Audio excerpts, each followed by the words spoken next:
Good morning, everyone. Good morning. We had some major technical problems that almost kept us from being on the air today, but we're here. Good morning, everyone. Our monitor speaker is blown. See, I can only hear through my headphones, so you guys aren't going to be able to hear callers today or the audio sound bites. Sorry, guys.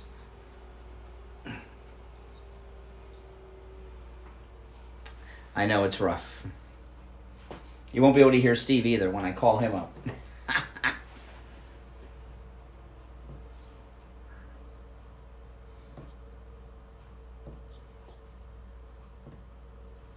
This is going to be a fun day. Good morning, good morning.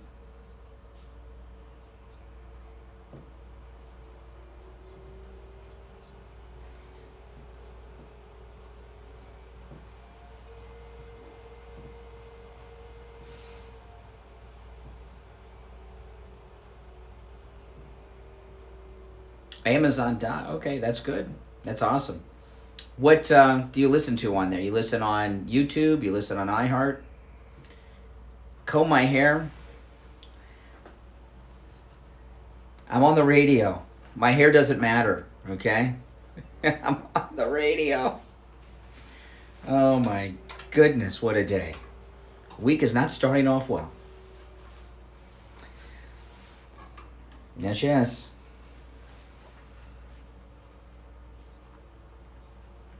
Alrighty. Oh man, we are here barely. We almost didn't make it on the air today, not because of this hurricane, icy hot. What is this hurricane called? Does anyone know what this hurricane is called? What are they doing down there at the National Hurricane? Welcome everyone. It's Monday morning. It's 7 minutes after 6 o'clock in the morning, August 3rd.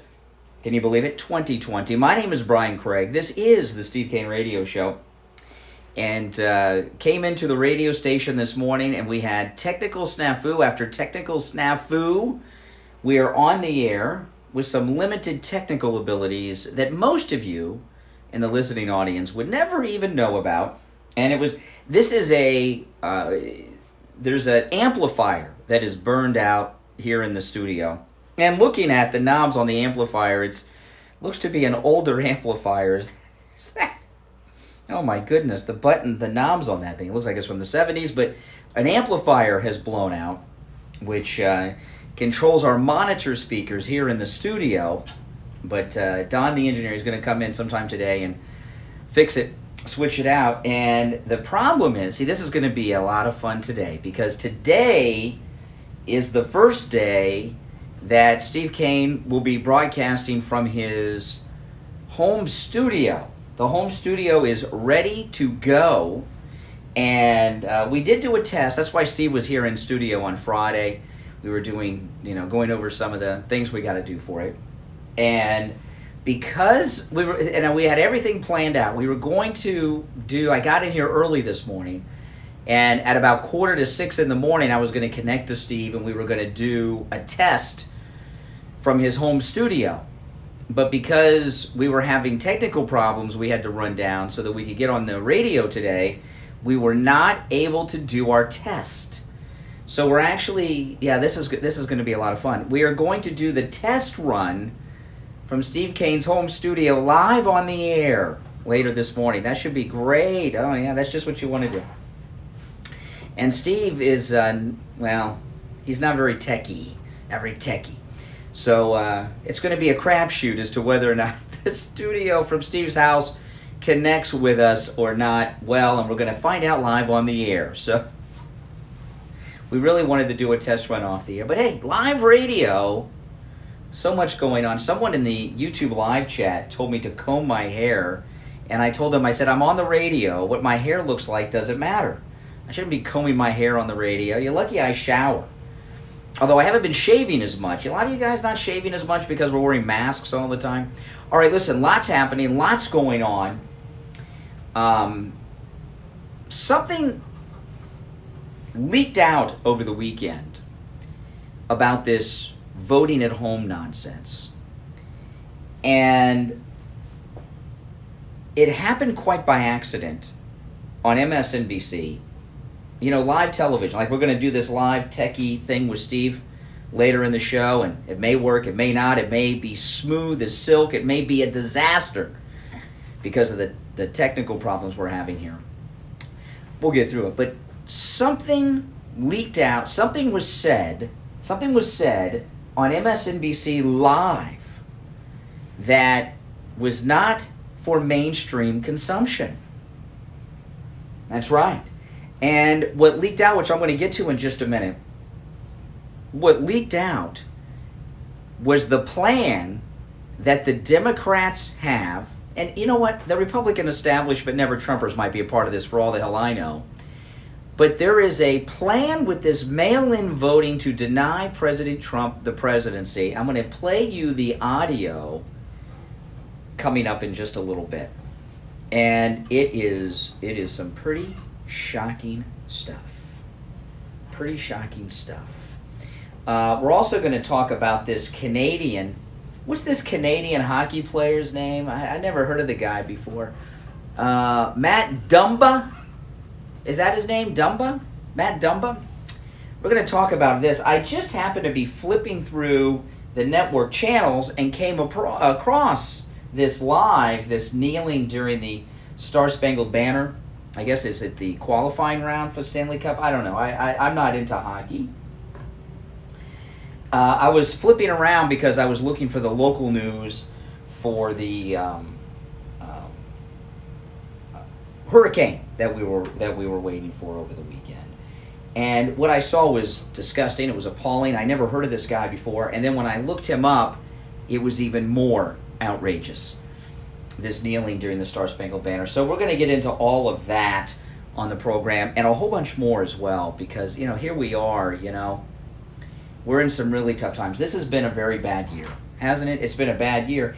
And, a lot of, I think it was Ted Cruz said the other day that what the Democrats are doing around the country in these local municipalities with all the restrictions and everything they're putting upon us, they are trying to make the American people feel as much pain as they can before Election Day, hoping we'll jump off the Trump train and turn against this great president. Well, I got news for you. That ain't happening, people. That ain't happening. We'll never turn against this great president. But so there's a lot to talk about today. I'm a little disorganized because I didn't really get to do my setup and everything that I like to do before I go live on the air. But I'm even sanitizing stuff in the studio. I get in here early and sanitize everything every morning. By the way, I would do that anyway. I don't do it because of coronavirus. I would be doing that anyway. But I'm still sanitizing. Do you guys sanitize a little bit more than you used to? You probably do.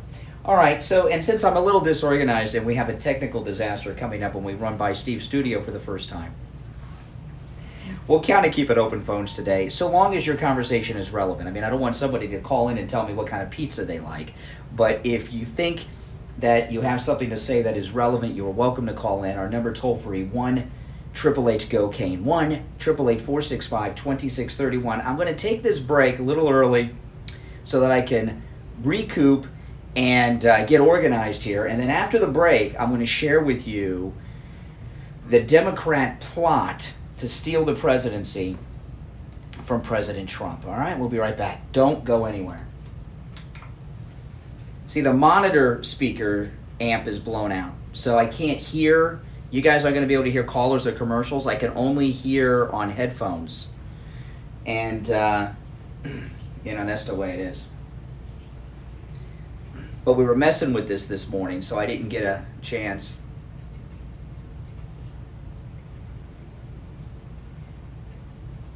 I need to comb my hair, please.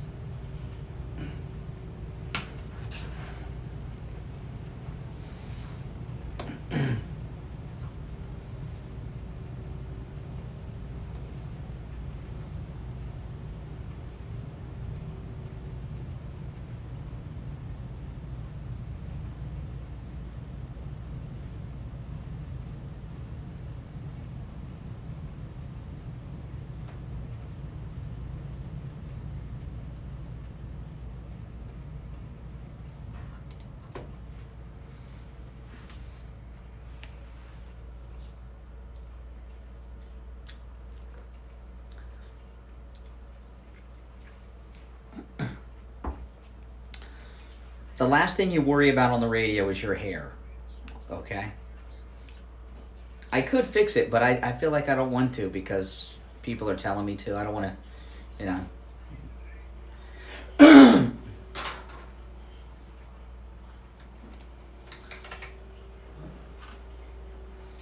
All right, I did a little meditation, finished sanitizing here during the break, and we're back. I'm Brian Craig. It's a disastrous Monday morning after the hurricane, icy, what is the name of this? Isaiah? I don't know what the hell the name of this hurricane. I hope the other hurricanes this season have better names than this one. Listen, we got very lucky this weekend. We did get very lucky, huh? Yeah, we did get lucky. Celebrating that we did not get hit by a hurricane.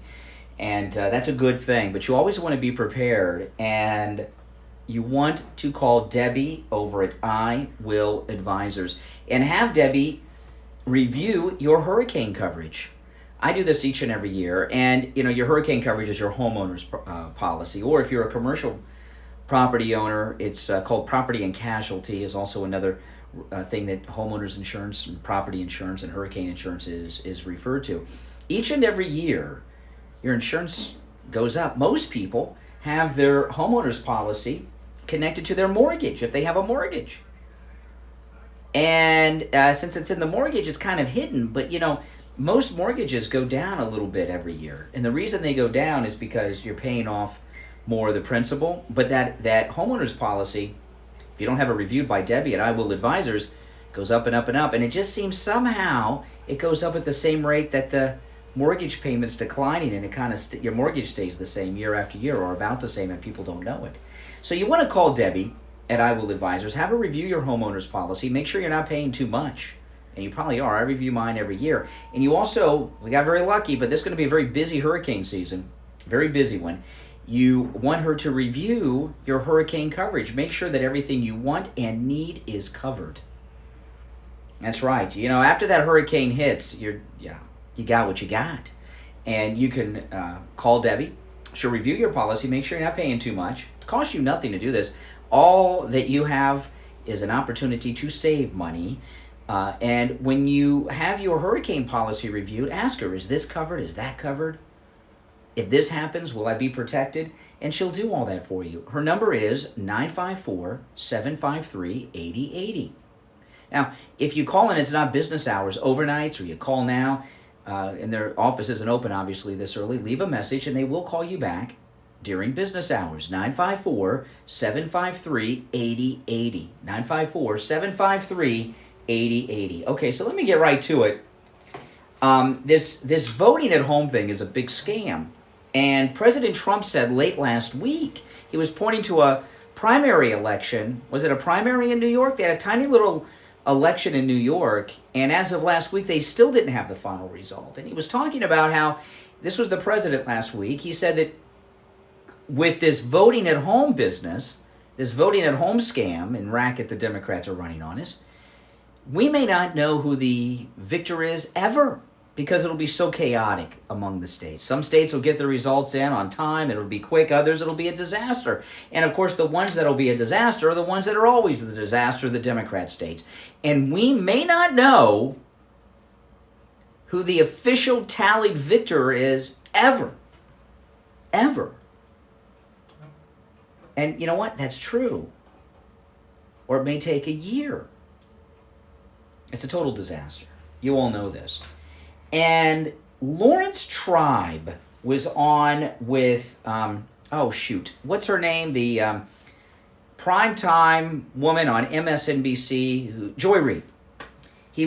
Now, Lawrence Tribe, big Democrat lawyer, he was Al Gore's attorney in the 2000 recount. He was leading this is the guy. Lawrence Tribe is in the know, because when you're trying to steal an election, Lawrence Tribe's your go-to guy. That's who they went to in 2000. Okay, Bush won in Florida. We're trying to steal the election from the Republicans. We're trying to scam the voters. We're trying to overturn the election, steal the election for Al Gore.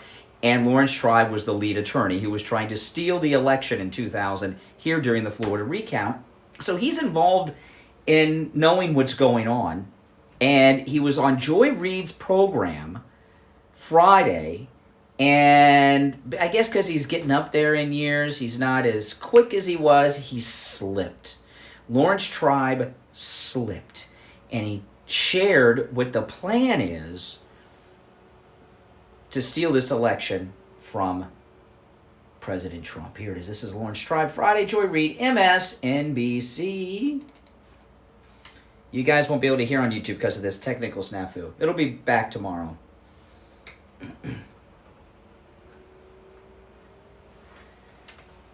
Do you hear that? So January 20th is Inauguration Day. If the election has not been settled, if the election has not, and now again, this would rely on her remaining speaker, she would have to still be the speaker. If the Republicans take back the House, it would be different. But Lawrence Tribe said that if we don't know who the victor of the presidential election is, by noontime, January 20th, Inauguration Day, the Speaker of the House would become president. That's what he said. And that, they plan on it being Nancy Pelosi. He gets into some more details. Let me rewind it.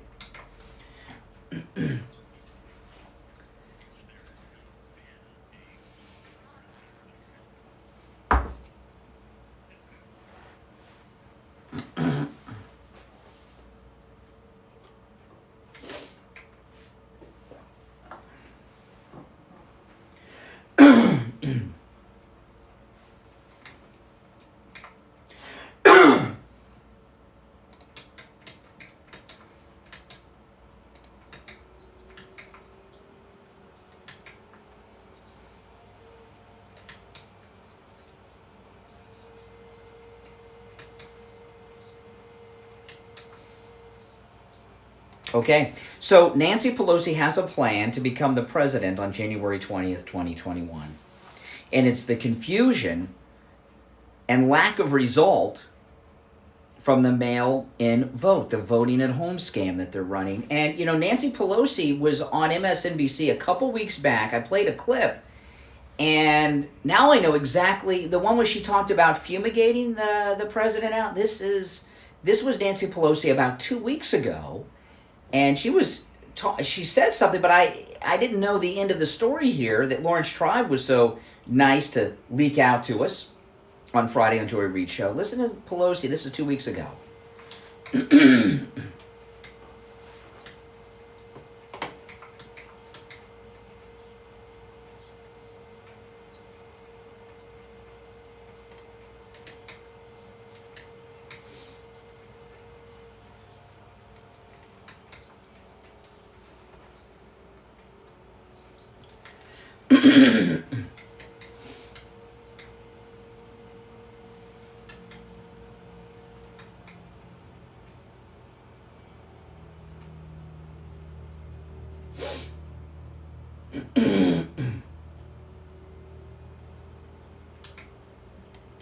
Okay, so this is what I would call coup two.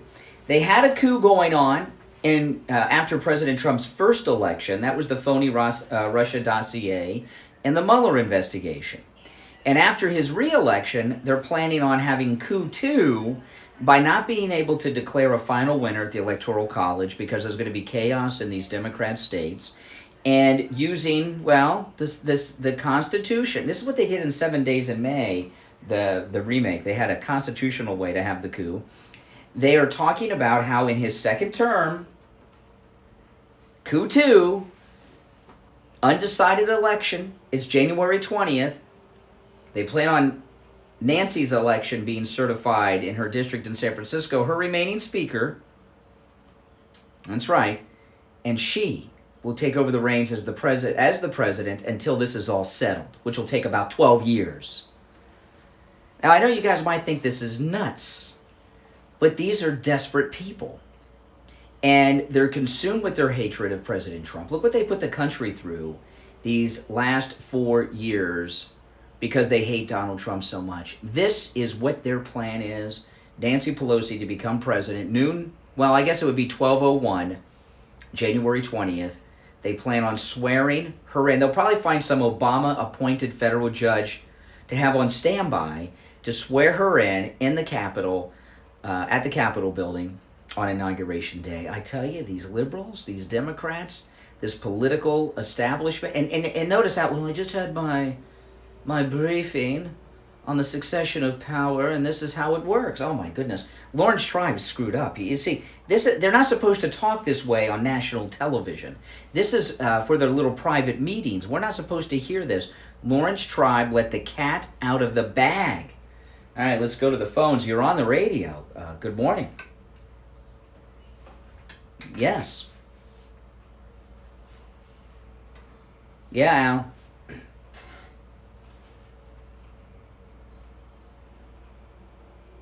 No, that's not what we do. You know, you're going to be relevant as to what the discussion is, and you're not going to do a hit and run. It's not going to happen. All right, what's on your mind, Al?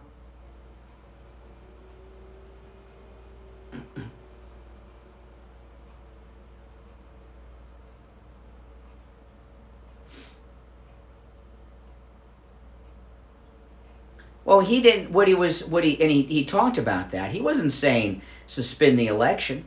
He wasn't saying suspend the election. He said he wanted a discussion going on about this mail-in voting, which he got one going. And the mail vote at home is a scam to stop his reelection.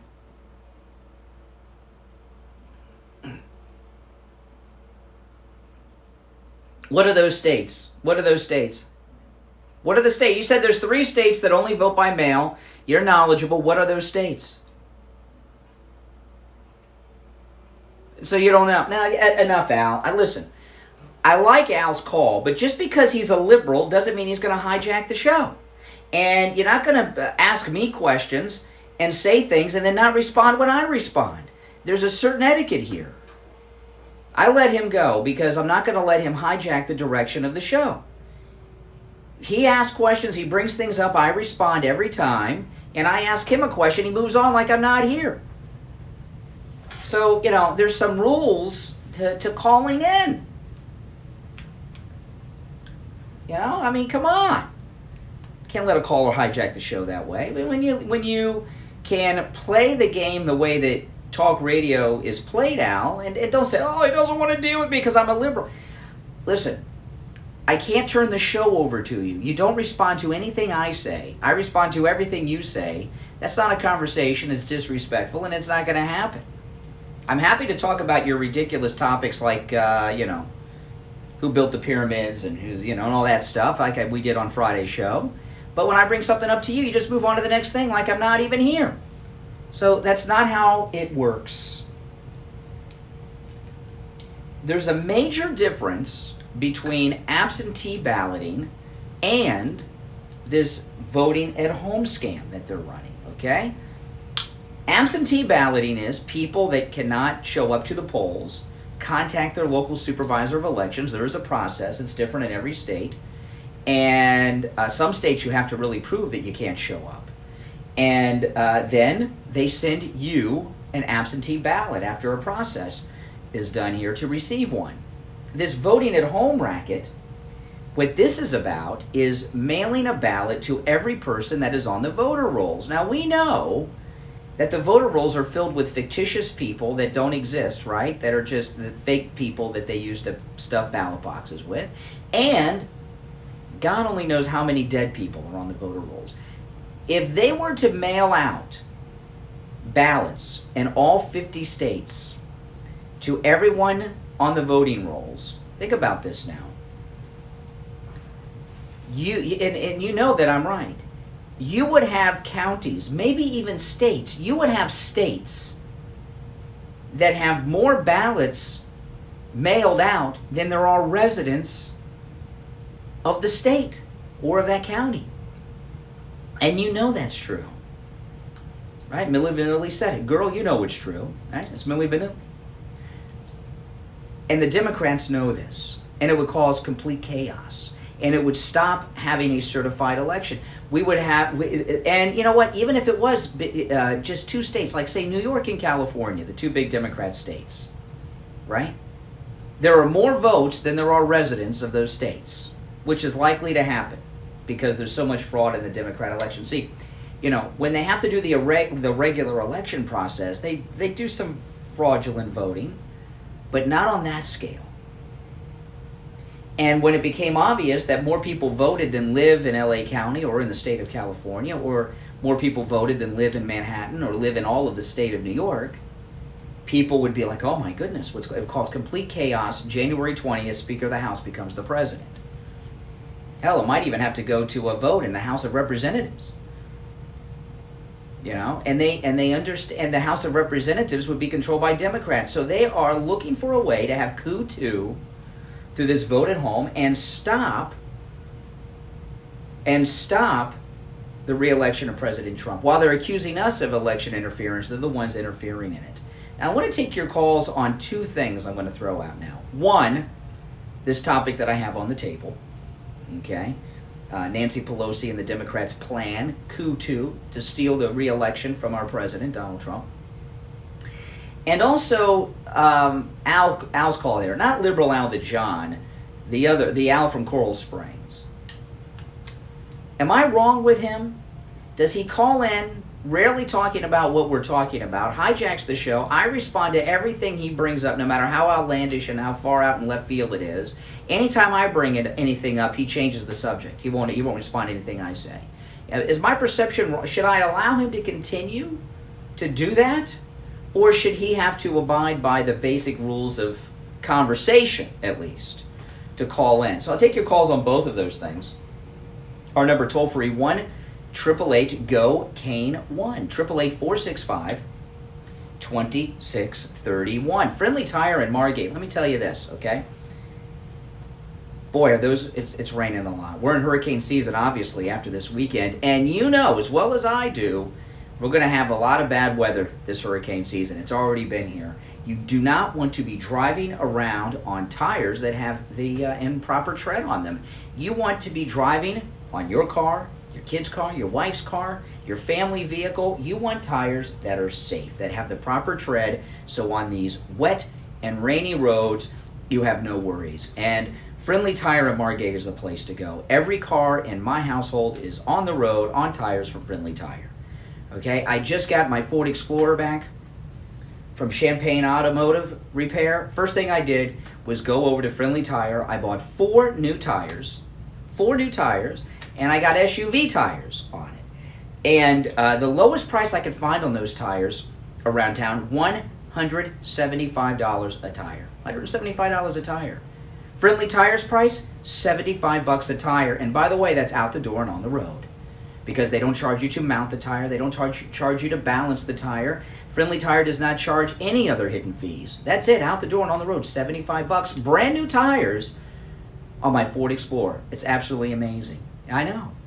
They have thousands of used tires in stock too. They have very good quality used tires, starting at just $30 for most sizes. Give Friendly Mike a call, all right? His number, 954-977-9445. 954-977-9445. Online, friendlytire.net.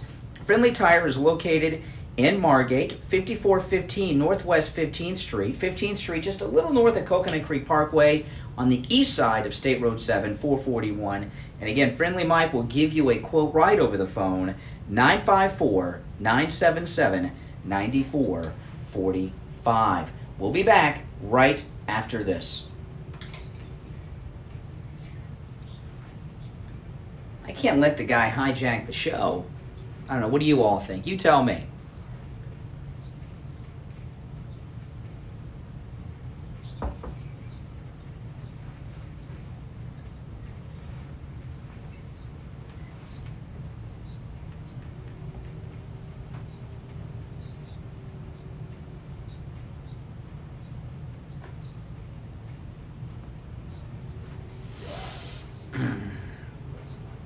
Yeah.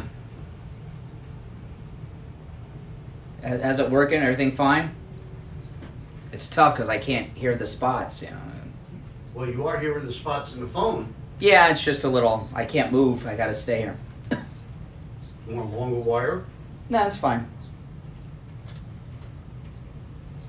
So, was Tribe talking about his opinion or a constitutionality? Constitutionality. I'm going to play it again when we get back. Yeah, I know, it's crazy.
You can't be poll watching if they're voting at home.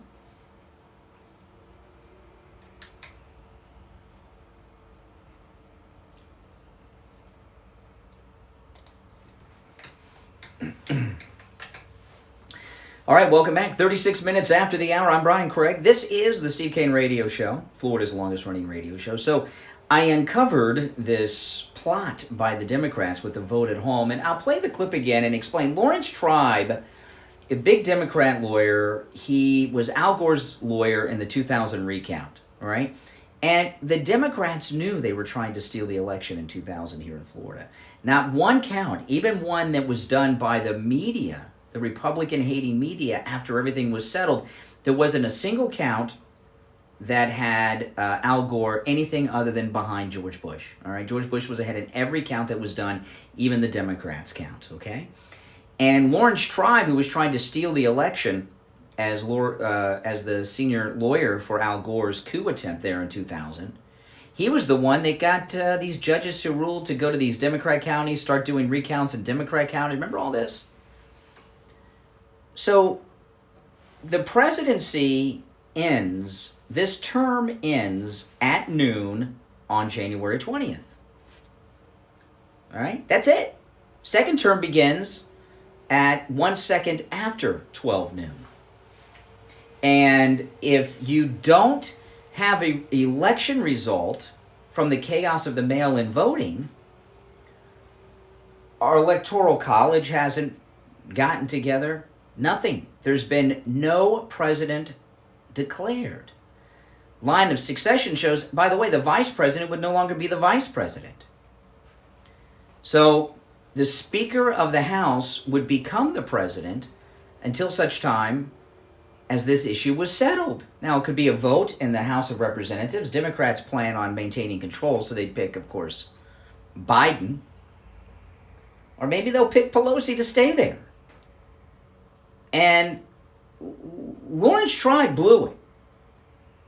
Lawrence Tribe blew it by letting this cat out of the bag. I hope others in talk radio, I hope conservatives around the country pick up on this. So far, no one has.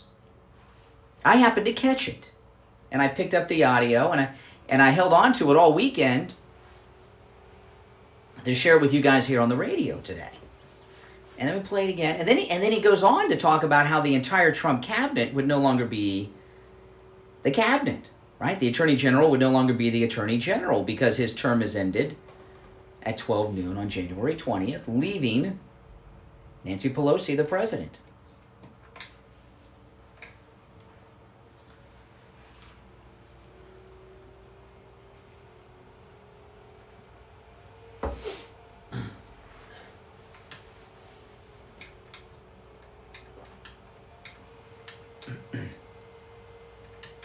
Wow.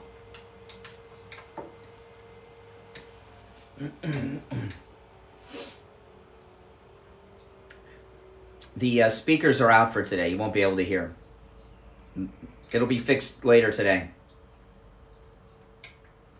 The amp blew out. The fail-safe is January 20th at noon. Trump will no longer be president. Nancy Pelosi will be president.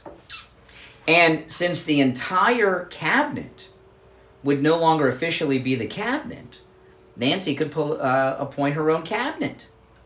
That's right. I know we're in crazy town, people. We're in crazy town. And I know a lot of people say, that's nuts. These are desperate people. These are very desperate people. They have a candidate who can't even speak. Chuck Woolery tweeted yesterday. He said, it's 12 o'clock. Does anyone know where Joe Biden is? And I responded to Chuck Woolery's tweet. I said, the real question is, does Joe Biden know where Joe Biden is? Because oftentimes he doesn't. So they have no hopes of winning the election. And you look at what they've done. The dossier, the Mueller investigation, the phony impeachment trial, and everything that's been going on, these forced shutdowns where you don't need shutdowns. Look at what they're doing. Look at what they've done. These people in the establishment will stop at nothing. I don't understand why they can't ride it out another 4 years. So much of what the president's doing is through executive orders that they could overturn when they get back in power again. But this is what the political establishment is all about. See, what President Trump did that has upset the establishment more than anything else, people wonder, what is it? What has he done that has them so upset? Why don't they just ride it out? The thing that President Trump has done that has turned Washington upside down is renegotiating the trade deals. All those trade deals that were out of balance on purpose. These establishment politicians in both parties have been selling this country out since the end of World War II.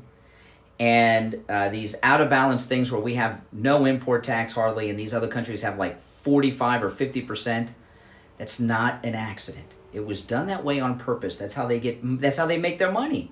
You know, Joe Biden, whether it's the Chinese diamond the son got or the Burisma, that's not unusual. They all do this. They all have their kids and family and everything else on boards of this, on boards of that.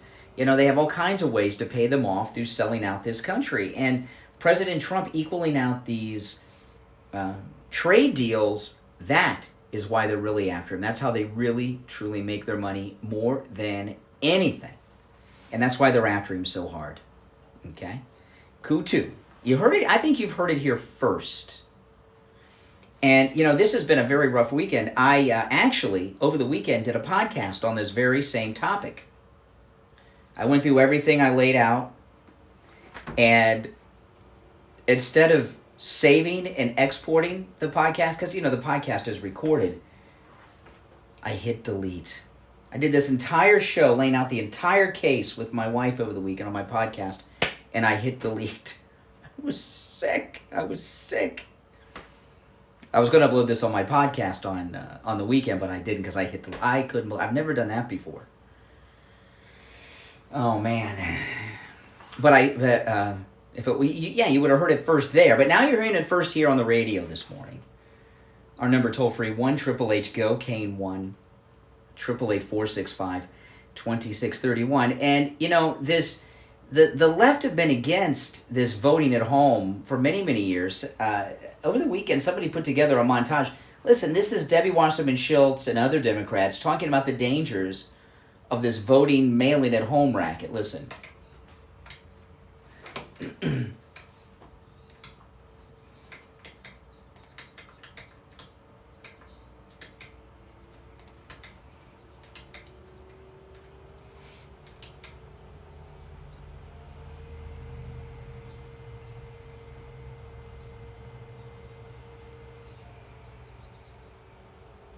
Nadler.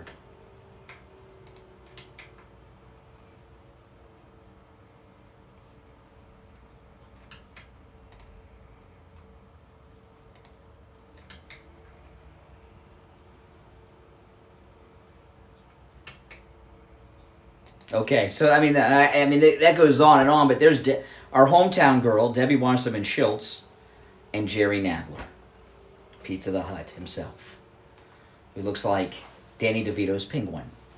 That's right.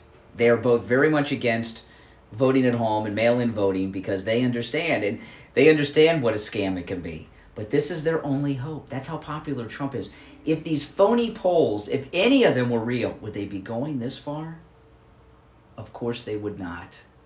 Oh man, I tell you, you know, after Trump's second term is over, we'll be lucky. Hopefully we'll get a third pick. You know, we'll get a third Trump term with his hand-chosen successor. But, you know, the Democrats are going to get it in the White House again at some point in the future. And when they do, it's going to be a rough time for those of us that are on the Trump train now because they're going to be bent on revenge against us. Revenge against us for electing and re-electing President Trump. It's going to be very rough. But you know what? That's years away. We'll deal with that when it happens. Right now, we have to make sure that they don't steal the election and give it to Nancy Pelosi. See, I thought when Nancy Pelosi first said we'll have an inauguration, where the White House is just a place, that's not the presidency, I thought she planned on swearing in Joe Biden. And now we know she plans on swearing in herself. Oh, my goodness. All right, it's 46 minutes after the hour. It's Monday morning, August 3rd, 2020. This is Florida's longest-running radio show, The Steve Kane Show, on the radio since 1977. We'll break and be right back. Now, on YouTube, you're not going to be able to hear anything but me today. We have an amplifier that burned out over the weekend, and it's the amplifier connected to the speakers that you guys hear. So the engineer's going to come in today after the show. And we almost didn't get on the air today because of it, but luckily we got it worked out enough where we're on the radio still. Steve Kane Show. Hey, hold on. I can only hear through my little earbud.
All right, we're back. I'm Brian. This is the Steve Kane Show. Good morning. You're on the radio. What's your name? Where are you calling from? Hey, Hank. How you doing?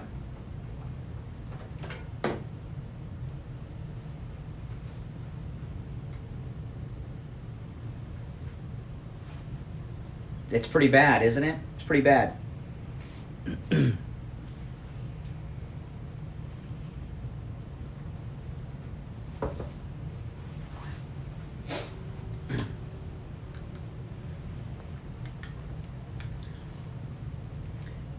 I know you would like that. I know a lot of people would think that, but I promise you her local congressional district will be fine.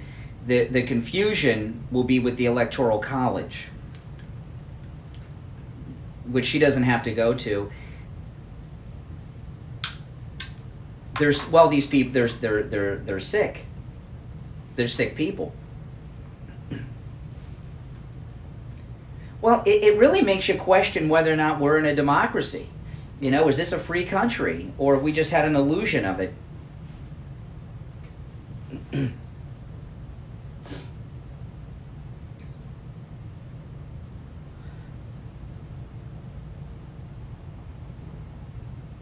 See, Lawrence Tribe, because of his years, he slipped. Wasn't supposed to say that on MSNBC.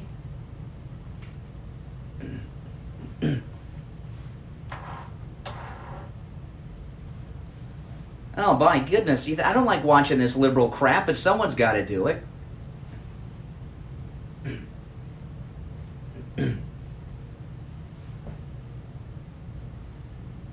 Well, people need to know about this. People need to know about what's happening here. And we're having these technical problems today, and even if we didn't get on the air today, which luckily we did, I would have gotten this out this morning. This has to be out there. People need to discuss this. All right, Hank. Appreciate the call, Hank in Hollywood. Good morning. You are on the radio. What's your name? Where are you calling from? Hey, Richie.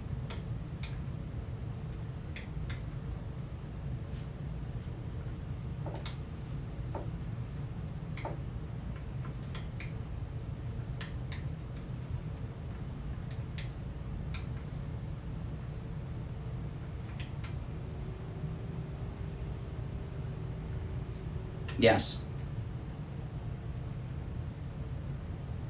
Yes. Well, you see what's happening here. I mean, they have a plan to make her the president, swear her in at 12:01, January 20th.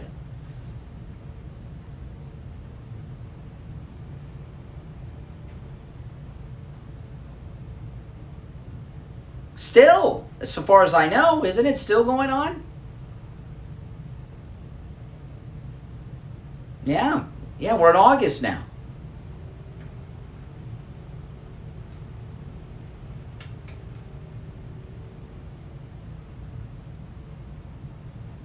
Oh yeah, and you of course remember and who's going to be your vice president? Schumer. I'm telling you, this is coup 2, and I know it sounds crazy, but you heard Lawrence Tribe, and he's this is the Constitution he's telling us. When it was, they've been telling me my whole life that it was written by white racist slave owners for the benefit of maintaining white supremacy. Now they're wrapping themselves around it to steal the re-election from the president.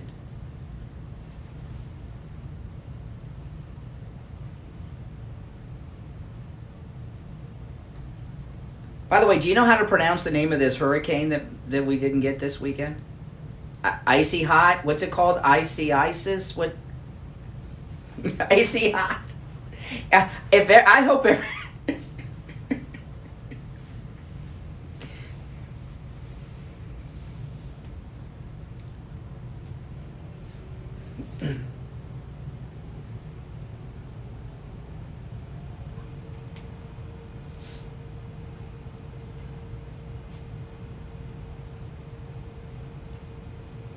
Well, you want to talk about, I went down to the beach Saturday morning, and I made a video. I don't know if you may see, and I put up on YouTube, on my, not on my regular YouTube, on my other YouTube channel. And I saw 2 news people there. One was from one of the local news, and one, I don't know who they were with. They were both wearing raincoats. One of them was dressed like the Gordon Fisherman, big yellow raincoat. It was dry as a bone. There wasn't a drop of rain, and the sun was out, and here they are in raincoats. What's the purpose of that? I mean, I understand if it's raining, but they had them on when it was hot, and it wasn't even drizzling, and it was sunny, and there was no rain. Weather news can be fake news too, Oh, Weather Channel was camped out up there.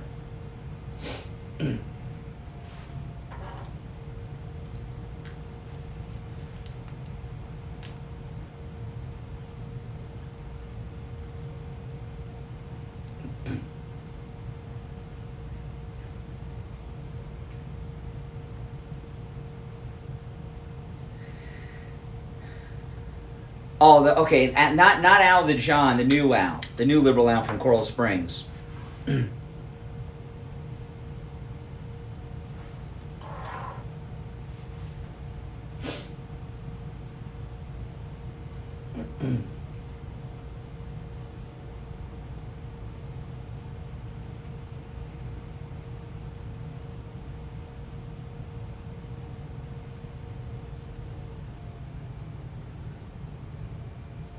Well, listen, he's going to tell himself, I disconnected him today because he's liberal and I don't want him on the air. That's not true.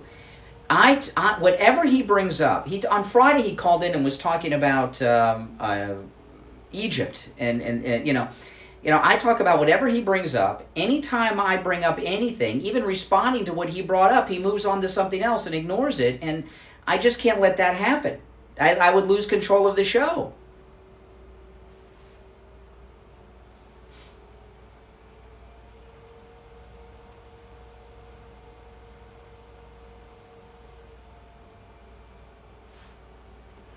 Yeah. The Section 8 housing plan.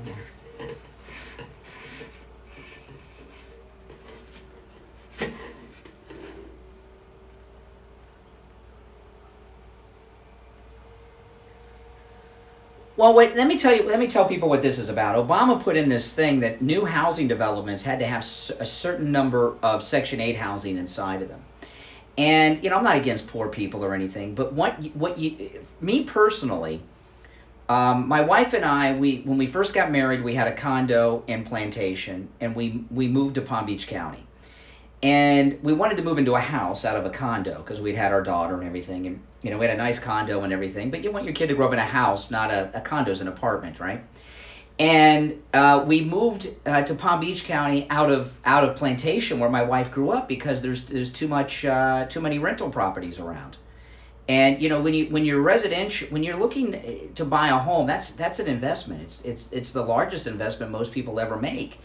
And you don't want to have a home that's going to depreciate in value with a bunch of rental properties with Section 8 housing inside of them. And that's just the way it is. I'm sorry, and people that don't want to have Section 8 housing in their residential neighborhood where they own their home, that's not racist, because first off, how it's racist to say that. Not everyone that is poor and lives in Section 8 is black, by the way.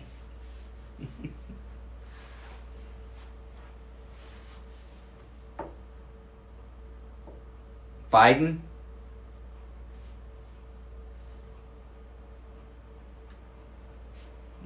Yeah, exactly. Yeah.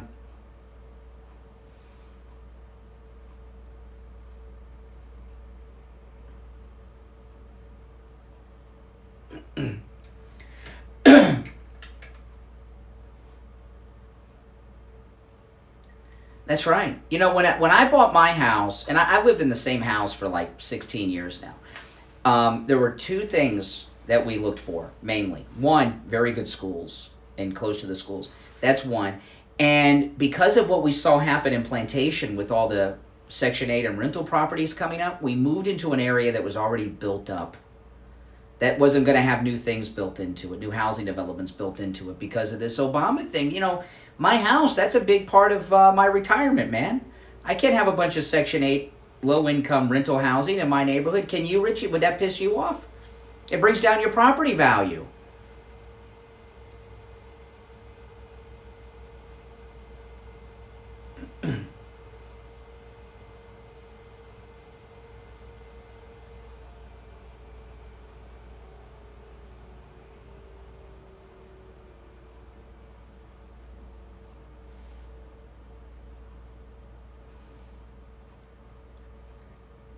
That's right.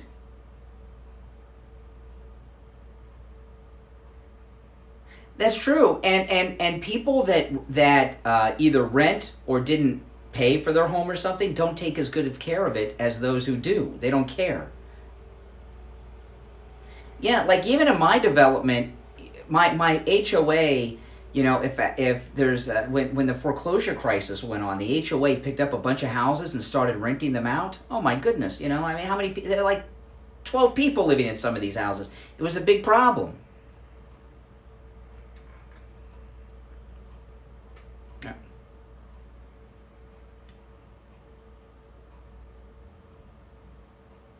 Yeah, well, I don't need to give more detail about that. But hey, Richie, appreciate the call. It's 7 o'clock in the morning, 1 hour down, 2 to go. I'm Brian Craig. You are listening to Florida's longest running radio show, the Steve Kane Show, on the radio since 1977. 1 hour down, 2 to go. And I'll revisit Nancy Pelosi's plot to steal the presidency from Donald Trump on January 20th. But after the top of the hour, I want to get into this nonsense that went on at the Stanley Cup with the taking the knee, because this was outrageous. Outrageous. This was beyond anything that's been done before at a sporting event with the taking of the knee. We'll talk about that when we get back. Our number's toll free from anywhere. 1-888-GO-KANE 1-888-465-2631. All right, we'll be right back after this.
See, I can't even hear except for my headphones. This will be fixed today.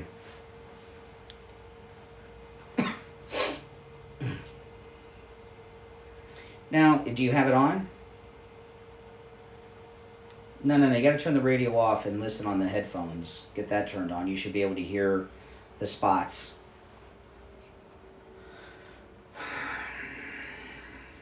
You got to turn the radio off. There'll be like a minute-long delay.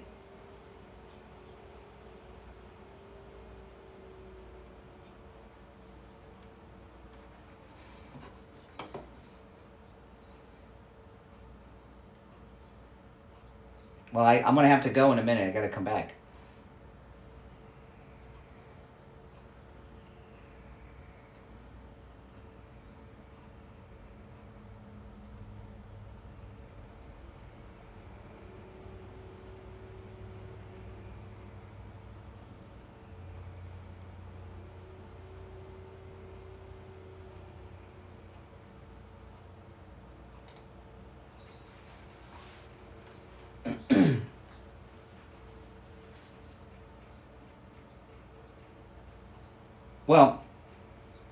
Well, once you're connected, you should be able to hear I'm playing spots. You should be able to hear the spots in your headphones. But you got to have the radio off because it'll be like a minute-long delay.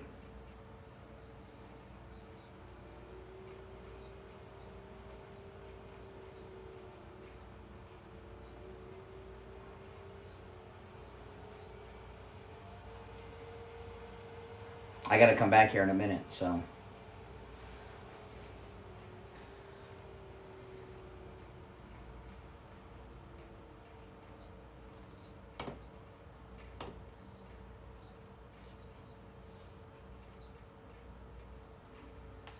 Okay, I'm going to have to go. I'll call you back at the next break. But you guys can, when you get it connected, you should be able to hear me and the commercials over the headphones. All right? I'll call you back at 7:15. I'll call you back.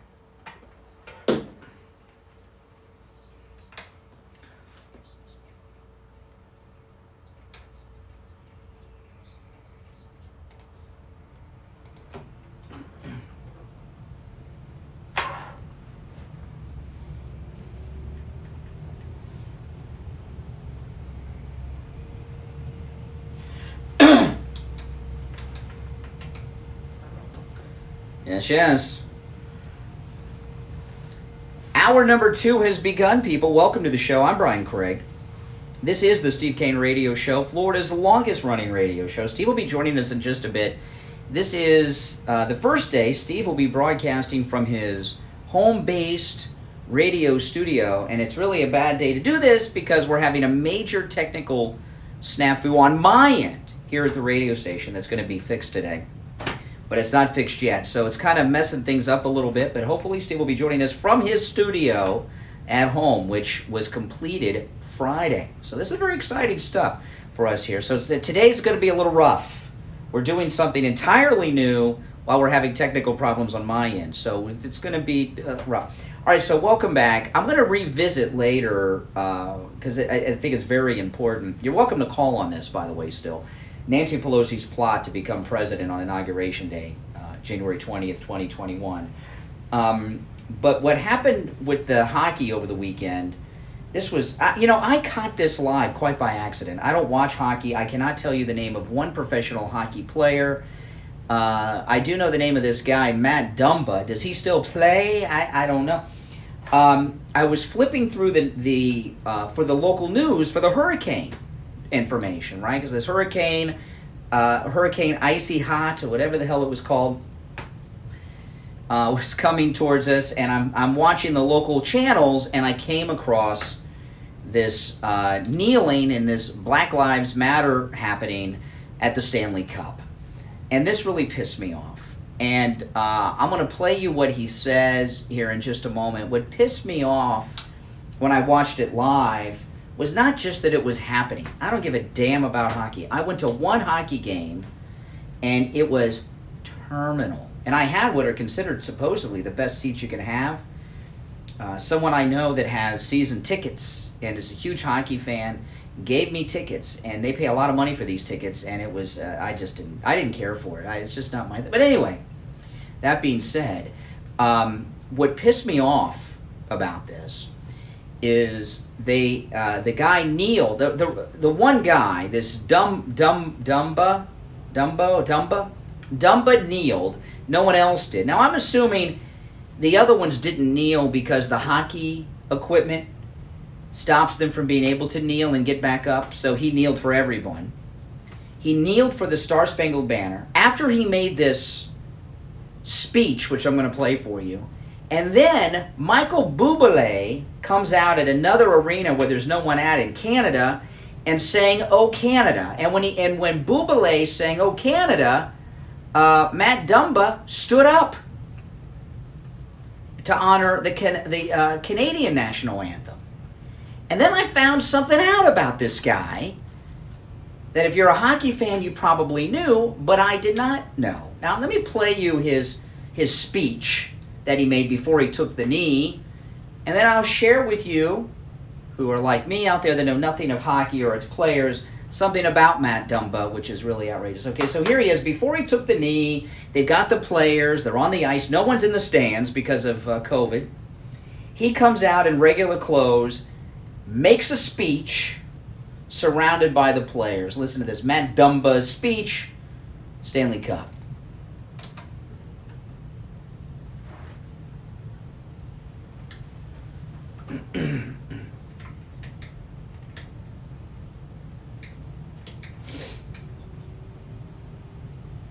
Okay, now, I'm not going to stop down through all of this. I want you to hear every word of Dumba because it's very important. What he is doing here is racially stereotyping every individual who is not black in this country, right? He's stereotyping all white people as racist, the entire American system is racist, and America as racist, right? So he's woke, he's enlightened, as he racially stereotypes every Caucasian person. But he goes on.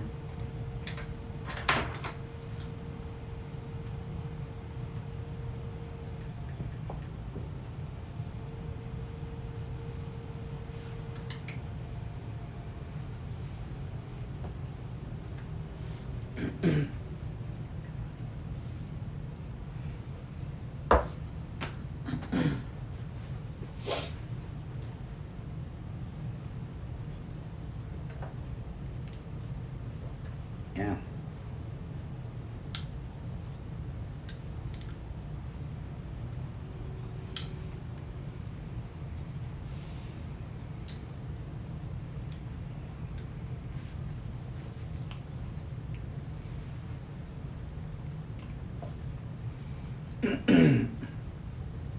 The speakers are blown out. They're going to be fixed today, so you're not going to be able to hear on YouTube. I'm sorry, guys.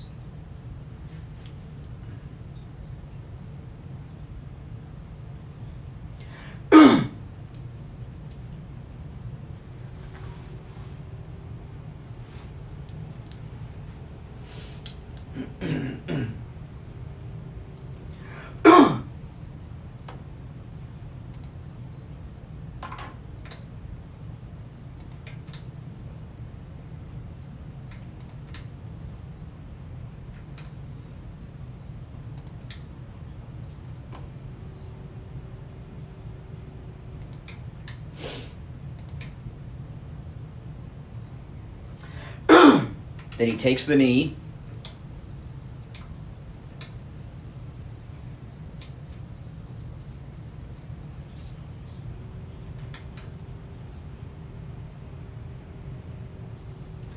Okay, so then he takes a knee for everyone because the others can't.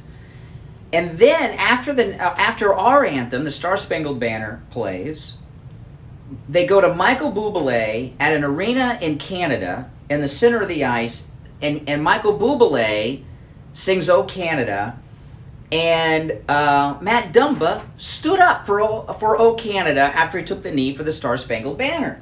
Well, I never heard of Matt Dumba before. So I looked him up online, and I know a lot of you know this, but I think most people don't. This is his Wikipedia. Matthew Dumba, racist America, taking a knee. Black Lives Matter. Listen to this. Matt Dumba is a Canadian ice hockey defenseman. He is currently playing for the Minnesota Wild of the National Hockey League. The Wild selected him with the 7th overall pick in the first round of the 2012 draft. He previously played with the Red Deer Rebels and the Portland Winterhawks of the Western Hockey League. Dumba is Filipino on his mother's side and Romanian German on his father's side. He's not even black. He's white Filipino. Are there black people in Black Lives Matter anymore? He was born in Saskatchewan. He was born in Canada. He later moved to Calgary, Alberta, where he played minor league hockey all through there until he came to America and made it big in the 2012 NHL draft with the Minnesota Wild. How dare this guy take a knee for our anthem? Maybe he's become an American citizen, I don't know. But he was born and raised in Canada, and he stood up for their national anthem, "O Canada," and took a knee for ours. And we're the country that's racist, right? Not Canada, because he stood up to honor Canada. Well, here's my question to him. Who's the highest ranking person ever to hold a government position in Canada? Can you tell me? We have had a black man twice elected to the presidency. Have you had a black prime minister? Who is the most prominent black Canadian in power ever in the history of Canada? Even if you go to the world of celebrity, who is the top black celebrity ever to come out of Canada? There are lots of famous Canadian celebrities.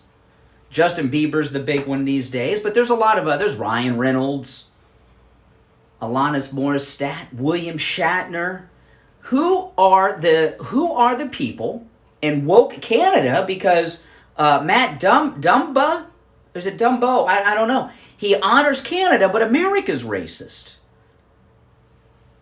He's not even black. By the way, if we're the racist country, even accuses hockey of being racist, why did it take an American team to make you pro? Why didn't you go pro in the racial utopia of Canada?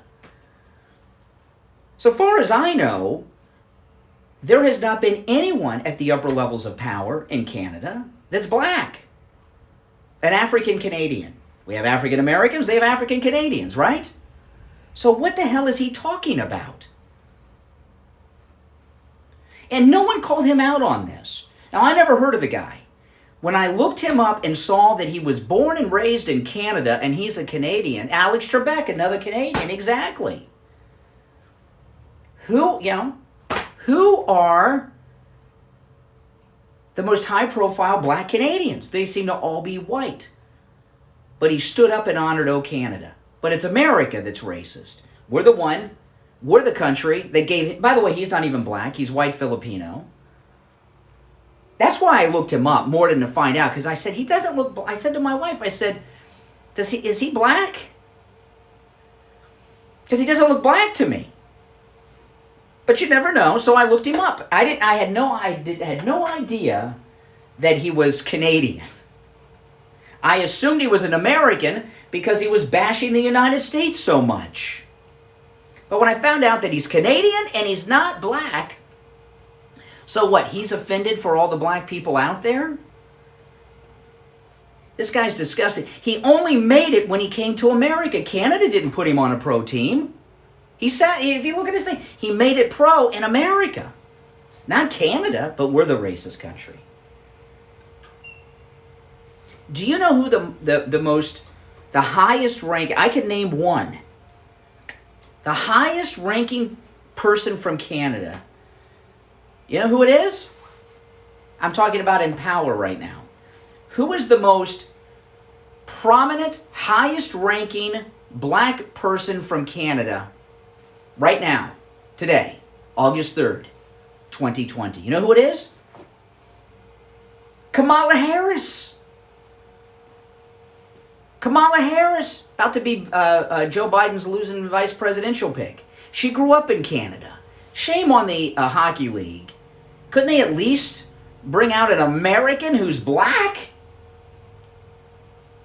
You know, when I found out he was Canadian, and he kneeled for our anthem, took a knee for it, and stood up for the Canadian national anthem. After I found out he was Canadian, I was totally disgusted by this person. I don't care what they do in hockey. I don't care about hockey. But I care about the message that's being sent out there. This is pretty twisted stuff. And, you know, listen, you know, if you're a hockey fan, I wouldn't support this crap. I'd be done. Be done.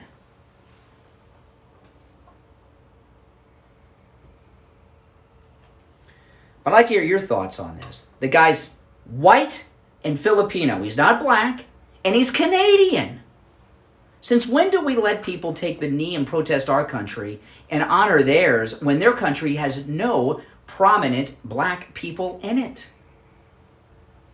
Who is a black celebrity? Who is the closest to Prime Minister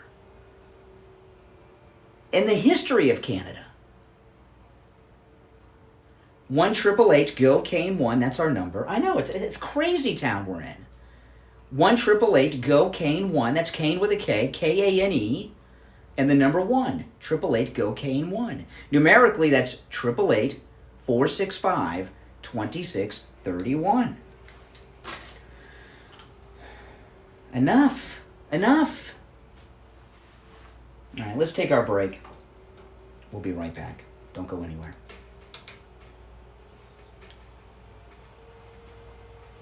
I didn't realize Kamala Harris was... She grew up in Canada.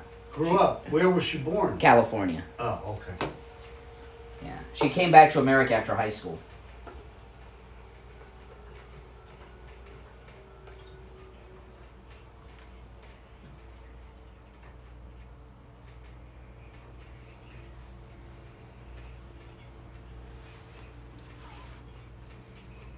Yeah, okay, you connected?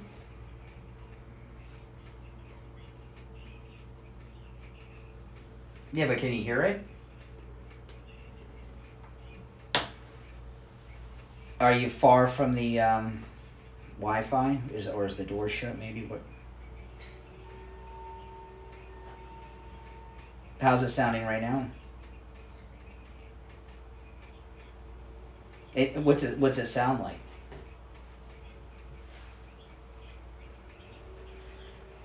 Well, no, great. Okay, well, try to close it out. Disconnect it, close it out, and restart it, see what happens.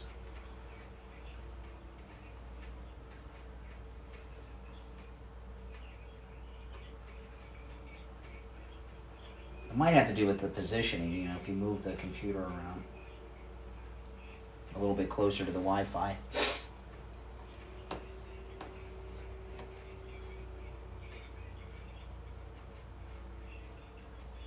Yeah. Yeah, Dumbo. He's white, Filipino, and Canadian. He's offended for the blacks, and he's Canadian. Okay, so what's going on there? Because I gotta come back here in a minute. No, we're not. You got me, maybe. Well, you might have to move the computer closer to where the internet thing is, the internet tower.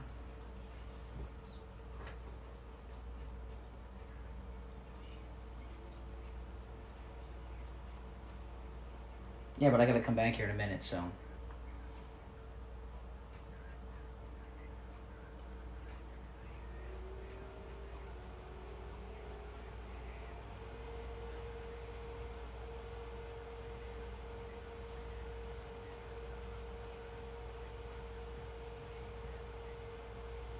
Yeah, this is why we wanted to do it before the show. We might have to do it after the show today.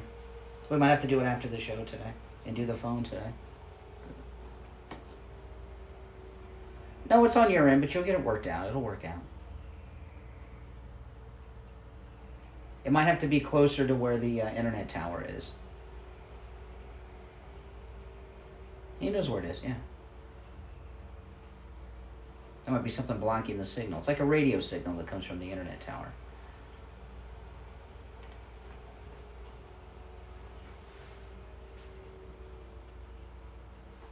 Well, how's it now? No. But you got to test that out. Thanks, Kevin. Okay.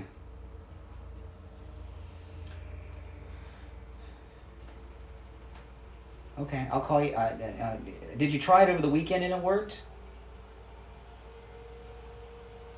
Well, no, you connected, didn't you? I told you to connect it over the weekend and you'd hear the radio station. Are there other people in the house using the internet right now? Jenny and them aren't using the internet? All right. Okay, I'll call you back at the next break.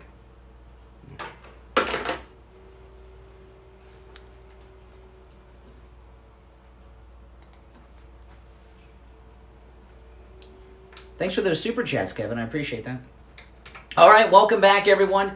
I was on the phone with Steve. Steve is from his home studio, and he's supposed to start from his new studio today, but we had some technical snafus this morning here at the radio station, and we were going to do a test run before the show today, and we couldn't do it because of the problems we were having here. So we're kind of doing during the breaks.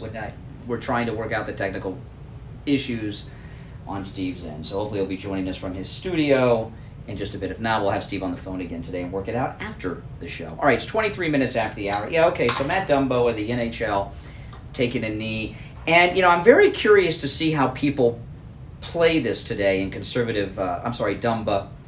I've never heard of him before, so I'm very curious to see how conservatives deal with this today. He's not black, right? His father's white and his mother's Filipino, so he's white Filipino, and he's Canadian. And the fact that you don't have any prominent African Canadians, I almost said African Americans, but you don't have any prominent black Canadians other than Kamala Harris. Now, a lot of people wondering about Kamala Harris. Kamala Harris, when she was in grade school, her parents split, and her mother moved to Canada with Kamala Harris, and she stayed in Canada all the way until she graduated high school, till she came back to America for college. So she was born, Kamala Harris was born in California. They got all these questionable backgrounds. They got Kamala Harris, grew up in Canada. They had Barack Obama, who spent a lot of his youth in Indonesia. Don't they have any people that were born and raised in America in the Democrat Party coming up these days? I guess not. But this guy, Matt Dumba, should be completely exposed for the hypocrite and fraud that he is by all conservatives and media today. I hope Rush Limbaugh's back, and I hope Rush Limbaugh gets into this. When you look at Canada, right, they still have not had a civil rights movement in Canada. If they did, they would have had, there would be prominent black Canadians that we would know, like that. But no one knows. It's pretty outrageous on the left. Now, listen, what they're about to pull here in Florida with coronavirus, you're gonna get a little sneak peek of this. And by the way, with the technical issues today, people in the audience, please bear with us. We're working out something we wanted to do before the show and we couldn't. So, just bear with us, please. I'm trying to work it out with Steve during the commercial breaks. So I get a little disoriented because during the breaks I'm trying to regroup what I'm going to talk about and things when we come back. So because I'm busy doing that, I'm a little distracted today. But that's okay. It's okay. Once it's fixed, it'll be fixed and it'll be wonderful. They're about to pull something later. It's going to start at the end of this week. It may even start today, but they're going to pull something in Florida. They are pushing hard to make Florida the hotspot for a number of reasons. One, the media, the Democrats, the left, the never-Trumpers still view Florida as a battleground toss-up state. So they're trying to make this the coronavirus capital of the world here. They're trying to make us look like Italy. They're trying to portray Florida as New York was months ago, New York City, to try to get people to turn against President Trump at the poll. They're trying to turn Florida blue in this election with this. Also, they're putting these numbers are putting tremendous pressure on school boards to keep their school districts closed. The left do not want the schools to be reopened because that shows normality, and they don't want things to go back to normal. Because of Hurricane Icy Hot over the weekend, the state testing labs closed on Friday and are resuming tomorrow. That means this: there is a backlog on results being released because the entire coronavirus state government testing system has been shut down. We're going to get a dump by the end of the week. It could happen earlier, but by the end of the week, we're going to get a dump of huge coronavirus numbers here in Florida. The numbers will be high because they have a backlog. They haven't been doing testing since Thursday. So we got Friday, Saturday, Sunday, Monday. They start again on Tuesday. So basically shut down about 5 days, 4 or 5 days. And not only that, they haven't been processing it. They haven't been releasing numbers. They've been processing. They haven't been doing the test. And a lot of these labs, these state labs, have samples probably still on hand on site that have not been sent to be tested.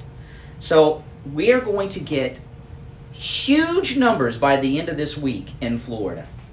And boy, the media, no one in the media is going to explain what I'm explaining to you. No one in the media is going to explain, well, they've been closed, there's a backlog, these were stored up, and these numbers are, They're going to show that on this day, we have this many positive results. That's what they're going to do.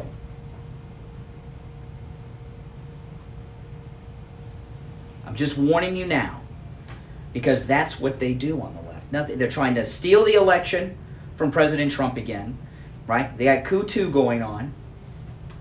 They got white Filipino Canadians trashing America, not telling you that. And they're going to come out with very inflated numbers on the coronavirus this week. It's amazing that the economy is doing as well as it is when this president has so many forces going against him, like you've never seen before. I've never seen. Listen, the media always hate the Republicans. Okay, they did that poll back when Reagan was president that said 80% of the media were liberal Democrat, and it's higher than that. It was higher than that then. It's higher than that now. But they never went after Ronald Reagan or either of the Bushes like they do this guy, because this guy's dealing with plagues, economic crisis that they're creating. I mean, look, you look at what he's going to. Remember that guest we had last week, the gym owner who was arrested because somebody was working out without a mask in Plantation? You saw the gym owners in Jersey. You've got Democrats shutting businesses down. Right? Remember what Ted Cruz said. They want the American people to feel the pain as much as possible before the election to try to influence the outcome of the election and turn us against Trump. Now, where they're miscalculating is that it looks like what it is. I think most people are very well aware of what's going on here. At least I hope that they're well aware of what's going on here. That's one. Okay? 2, in times of crisis, presidents don't lose elections typically. Because when there's a crisis going on, voters don't want to, change captains because there's a transition period. And that transition period, no one's running things. And there's a crisis going on. So everything that they're doing is working against them in the end. But people are still suffering. And, if you are in a business that's been shut down and is still shut down and you can't feed your kids, well, they think that's a worthy sacrifice, your kids going without food, just so Trump loses the election. That's how these people think. All right, 31 minutes after the hour. If you're on hold, stand by. We'll take some calls after the break. I'm Brian Craig. This is Florida's longest-running radio show, The Steve Kane Show, on the radio since 1977. Our number toll-free, 1-888-GO-KANE-1. 888-465-2631. Let's take a break, all right? And we'll be back. Don't you go anywhere. Steve Kane Show. Hold on. Steve Kane Show. Hold on.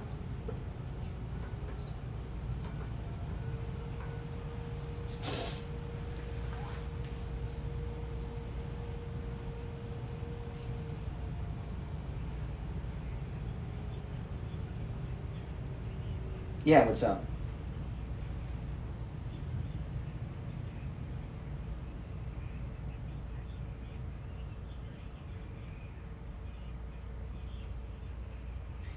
If he can hear perfectly, that's fine. He's not going to hear himself talking, and I haven't had him on.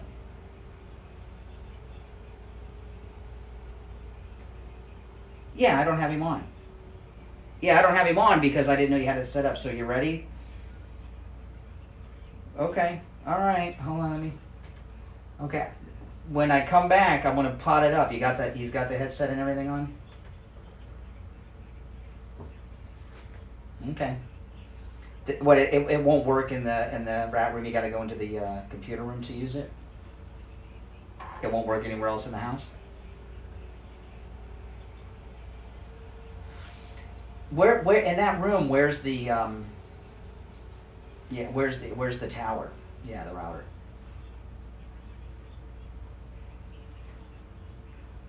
Yeah, you probably have like okay. After okay, all right. So I'm gonna hang up the phone. I'll bring him in on this when we get back.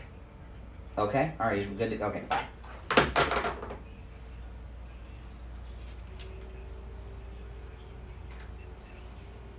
Oh, this is gonna be fun, people.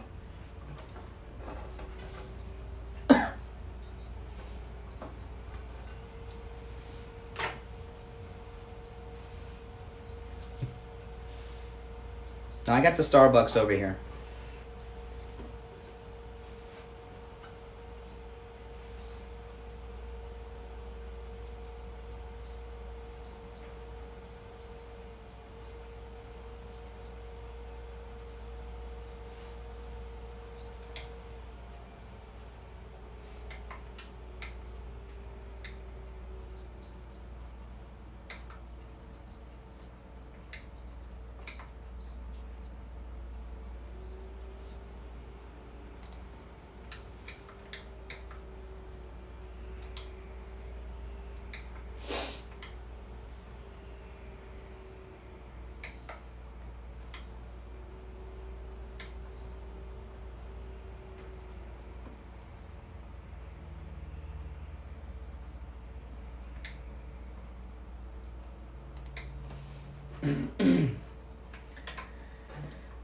All right, welcome back. I'm Brian. You're listening to the Steve Kane Radio Show. We are going to attempt for the very first time to bring Steve on the air from his home studio. Okay, so let's hope all this works well. We wanted to test this before the show, but we had some issues on my end here at the radio station, and we couldn't do it. So we're doing what we would normally do off the air, on the air. So let's go here. Do we got you, Steve?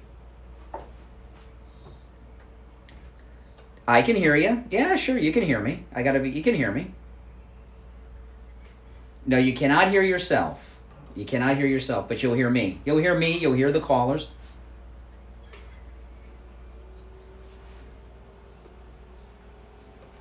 What, are you talking about Matt Dumbo, or are you talking about the coronavirus?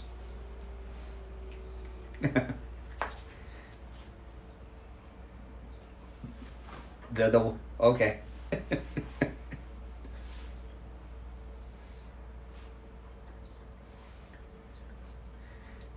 Yeah, that's right.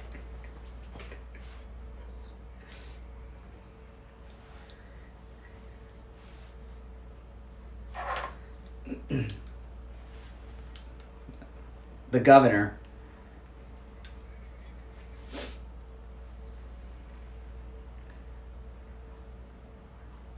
Yeah.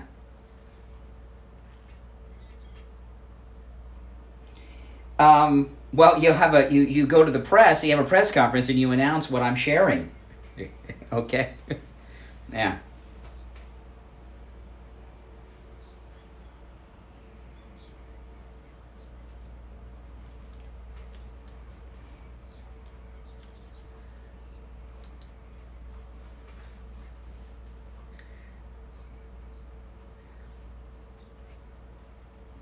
Yeah, absolutely.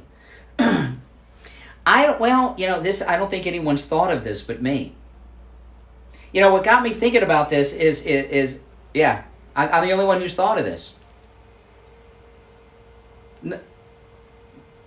Yeah, but the important part is mine.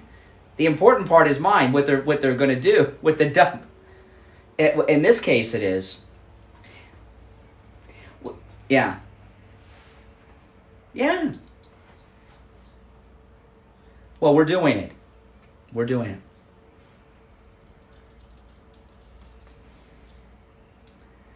Yeah. Well, do you want to take some calls with our new setup? Let's take some. Now, I got to tell you, you sound great. This new setup is fine, and you'll be able to hear the call. The only thing you cannot hear in the headphones is yourself. You can hear me, the callers, the spots, William Youngerman for the goal. You'll hear all of that, but yeah. Okay, let's take some calls. Let's see here. Good morning. You're on the radio. Yep. Oh, you can't hear the caller, Steve? You should be able to hear the caller. Okay, hold on. Can you hear the caller now, Steve? Okay, go ahead.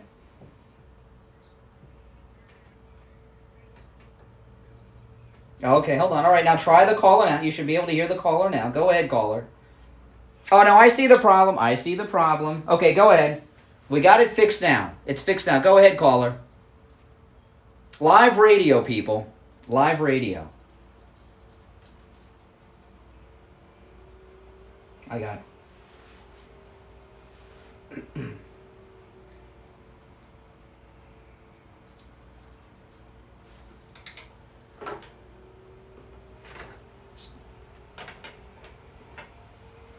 Steve Kane Show.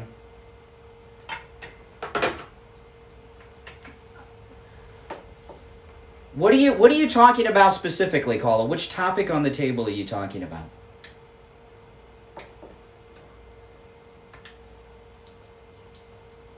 Can't hear anybody or the call. There's a tech issue today on our end.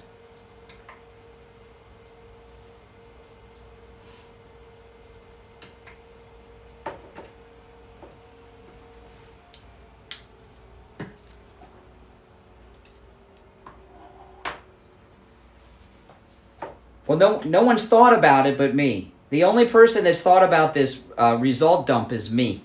They don't know about it yet, and I just broke it 15 minutes ago. We're ahead of the curve.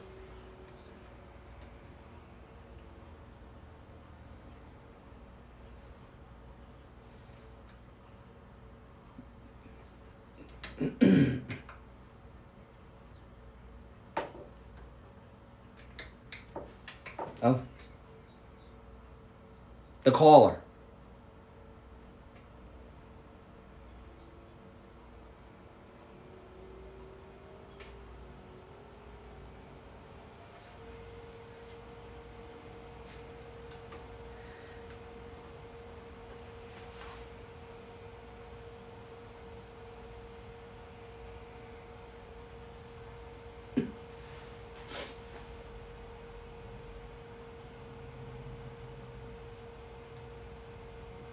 Okay. All right.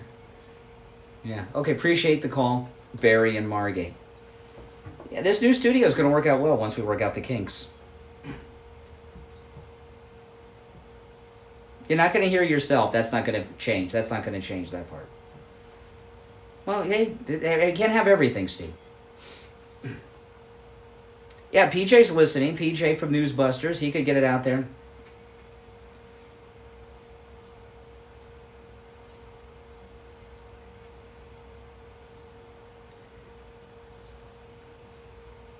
Oh, yeah. They're going to start this probably, I would say, Wednesday, Thursday. The fake dump numbers, the backlog's going to start to get dumped.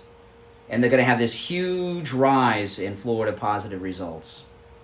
Huge rise. All right, let's take some more calls. Good morning. You're on the radio. What's your name? Oh, hey, Chris.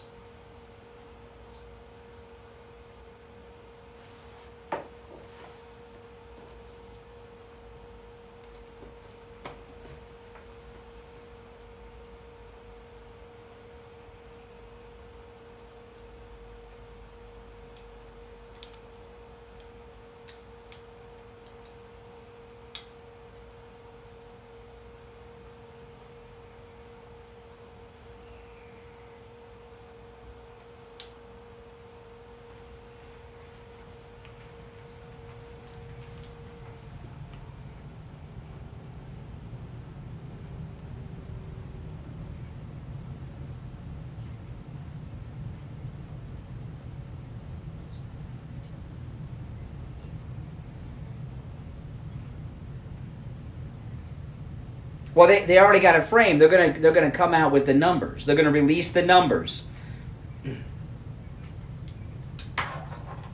No. It's a 5-day backlog. Yeah. All at once. Yeah. Yeah. Yeah. They're gonna say people weren't social distancing during the hurricane. They went out and this is what happened. Yeah.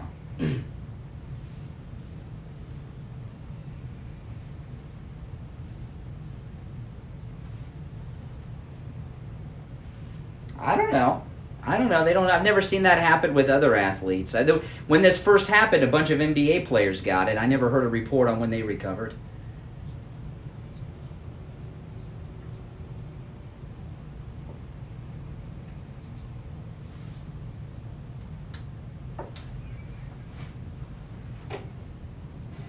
It's up to us to say that. We're going to say people weren't social.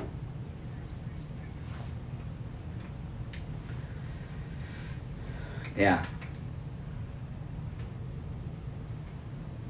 Yeah.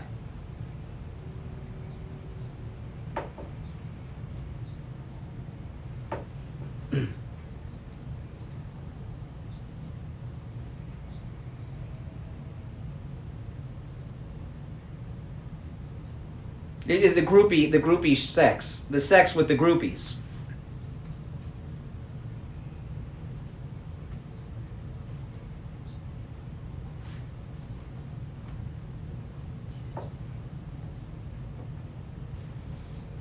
Mm-hmm.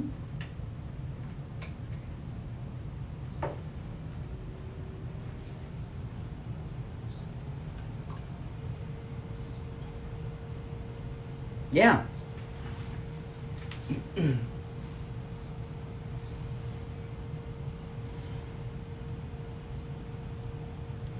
Yeah.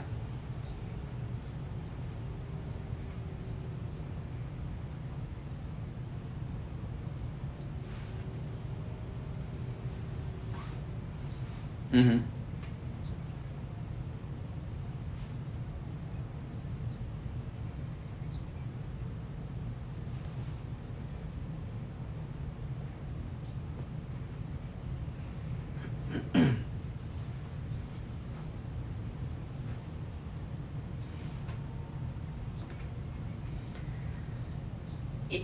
It seems, Steve, no matter what we're talking about, no matter what topic we're talking about, it seems with you to always go back to sex. I don't know. You seem to bring sex up in most topics.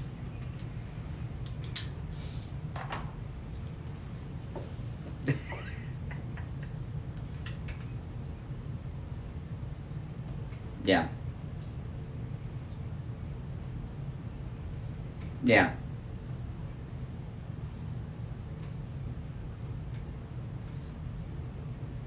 Uh-huh.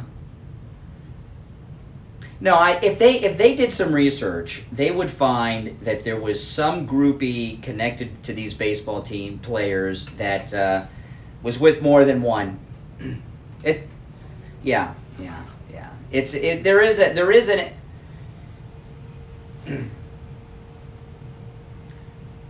there is an STD component to this. That is for sure. Now. That's correct. Now listen, we escaped I brought up the groupie with the baseball team last week too, and as well as this thing. I know. Now listen, we got very lucky here in South Florida. We didn't get hit by Hurricane Icy Hot or whatever the heck it's called. But you know what I did Friday? When I got off the air Friday, I went to the gas station and loaded up on generator gas just in case. And that's a good, and what I'll do with that gas is over the next few weeks it'll be in my cars. But Ace Hardware Deerfield, Beach Ace Hardware, they still have generators in stock. And having a generator, this is going to be a very, very busy hurricane season, and having that generator. Really gives you a lot of security and peace of mind knowing that if the power goes out, you will not be without it. My generator will power my refrigerator, my air conditioning, my coffee pot, my television, my internet, everything. I will not be without any modern convenience because I have a generator. Ace Hardware, Deerfield, Beach Ace Hardware have generators for every size home. You can even get one for your business. And there's lots of Ace Hardwares, but only 2 advertising on the Steve Kane Show. That's Deerfield Ace Hardware and the Beach Ace Hardware. So when you go over there, tell them what you need to power if power goes out, and they'll direct you to the size generator that meets your needs. All right, let's take that break, and we'll be back. Don't go anywhere.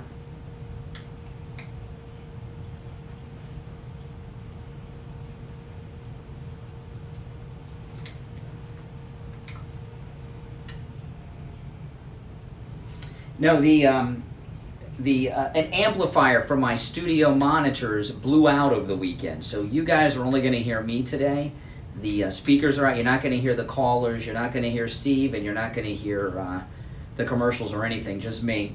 But the engineer's coming in today to fix it.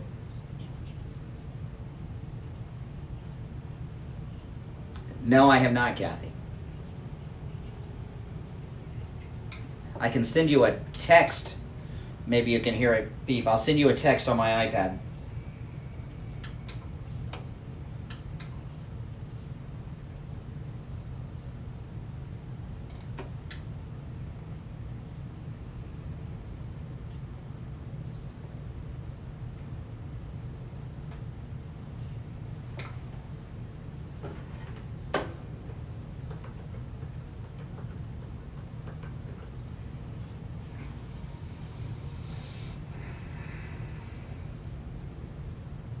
Yeah, okay, everything working all right? Well, there's no calls on it. I got other stuff. I mean, okay. You might want to try to put the mic, is the mic close to your mouth when you have the headset on? Okay, all right, make sure it stays there. Well, I mean, if you can have it a little closer, we can try it, I don't know how close it is. I can't see it. That there's no way around that. That's the way it's going to be. Yeah, you have to get used to that. But you can move that. The internet tower can be moved to another room. I'll talk to you about it after the show. Okay. All right. Bye. All right. Well, I got a bunch of other stuff. All right. All right. I'll go back to you in a minute. Okay.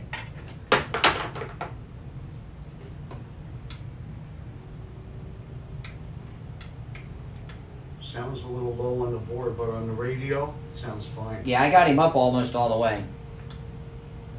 Does it sound tinny? Yeah, it's got no bass. Well, I guess that's the way it's going to be. Yeah. Unless you put it through a processor.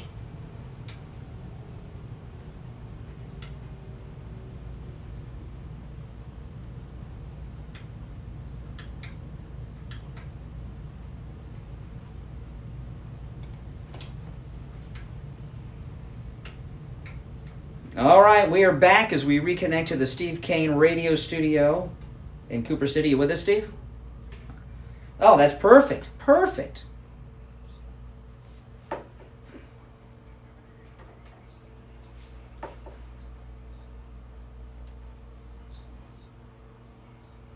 Well, let's review what it is, and then we'll throw it out there, because I do have other things. The state testing facilities have been closed since Thursday because of the hurricane, right? And they're resuming testing tomorrow. So when the labs reopen, the state labs reopened. By the way, any lab tests now of Boca and Coral Springs are open today for coronavirus. We're talking about the state labs, okay, that are doing this testing where people that don't get tested get positive results and stuff. They have a backlog of 4 or 5 days of test and testing. They've not, because of the hurricane, everything was shut down in Florida. So they have samples that have not been tested. These state labs may have samples at their facilities that they never turned into the labs to be tested. The testing lab facilities have a backlog. So what we're going to start to get by the end of this week, if not sooner, we're going to get this result dump of coronavirus test in Florida, and they're going to talk about this huge spike by the middle or end of this week. And there's no spike at all. It's just there's 4 or 5 day backlog on getting the results out. And that's what they're going to use to try to panic everyone here in Florida.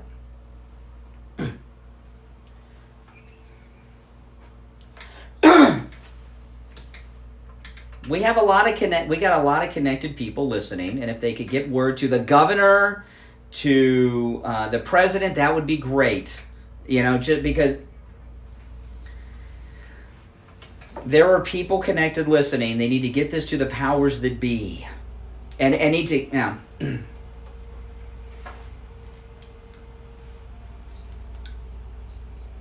Well, I thought we broke it. We broke it here on the show today. But you mean have a... Well, what they need to do is the governor and the president need to have a press conference announcing what we're talking about, that there will be a dump of results. And not only that, I imagine these other states on the East Coast that the Hurricane Icy Hot's going towards now, their facilities have been shut down too. So there's going to be a huge, not just Florida, we're going to see a huge East Coast fake surge when the dump comes out of these results that have not been tested and processed and everything else. I mean, it's really, these Democrats will stop at nothing. Nothing. Now, they have to know about it. See, what happened on Saturday when the hurricane was coming, I drove to the beach. I wanted to see the beach before the hurricane came. And as I was driving towards the beach, there was this huge sign blinking, because I went by one of those state places. Coronavirus testing resumes on Tuesday due to hurricane. And then I started thinking, I was like, oh my goodness, this is going to be a disaster next week. And the media aren't going to want to correct this and put this in proper perspective.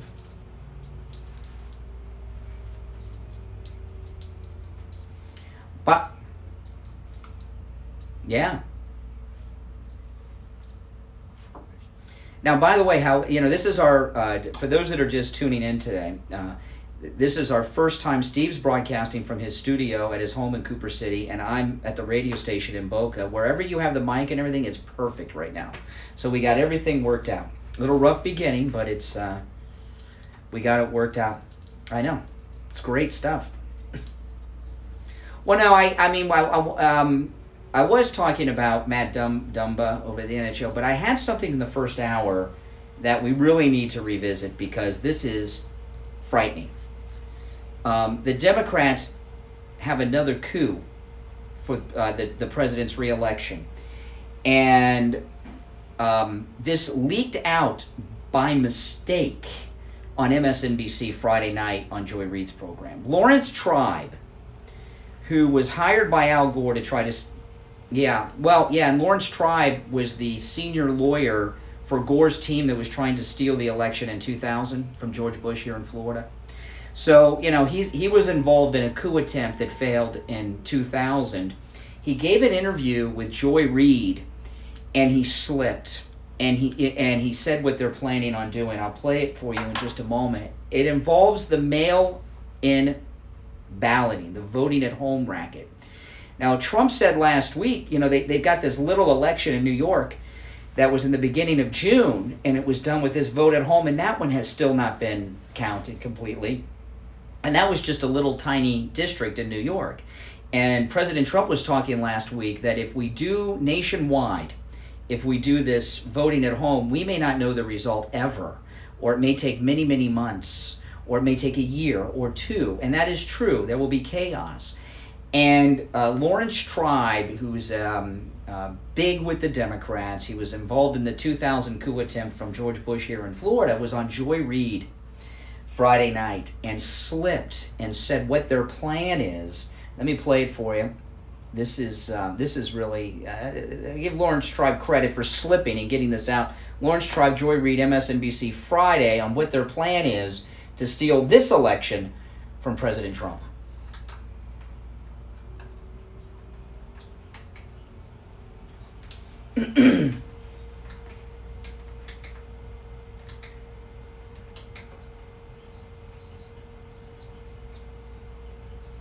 Okay, so if the Electoral College has not gotten together by January 20th at noon, the president's no longer the president if we don't have an official result from the chaos at the voting at home, and the Speaker of the House will become the president, since the vice president wouldn't even be the vice president anymore. The Speaker of the House is the new president. And I don't think... These are sick, desperate people. These are sick and desperate people. Well, if they don't have the result certified, that's correct. The presidency ends. The president has to be sworn in at noon on January 20th. The term is over at noon. The second term begins at, yeah.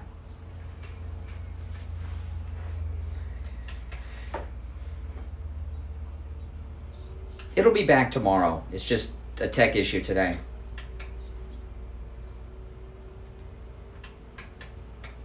Oh, I wouldn't even want to know. I think the country would react the same way they did when they shut down the entire economy for 6 months. That's what I think the country would do. And if they don't have nothing. Yeah, that's right. Do what they're told, and put their masks on.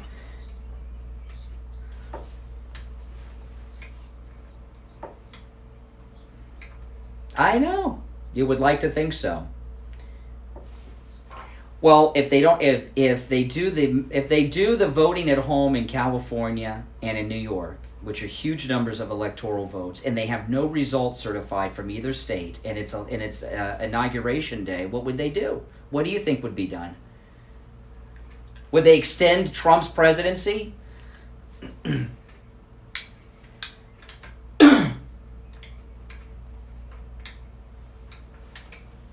Oh, really? Who's the they?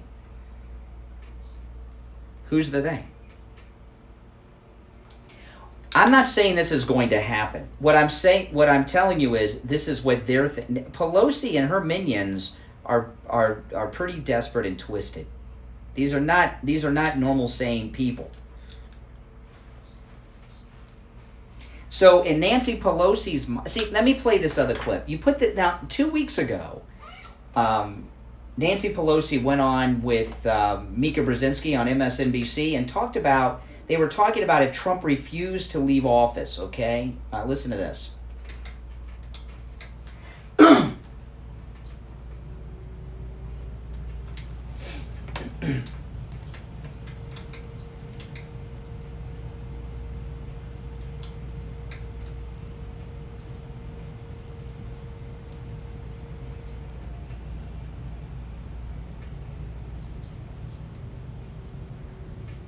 See, okay, so that was 2 weeks ago, Nancy Pelosi.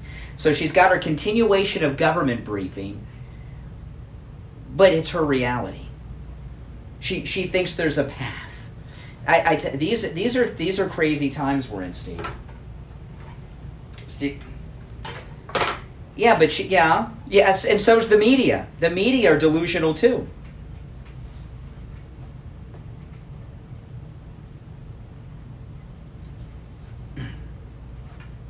Yeah. Yeah.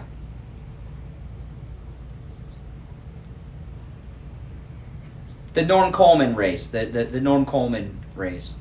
It was Norm Coleman and Al Franken.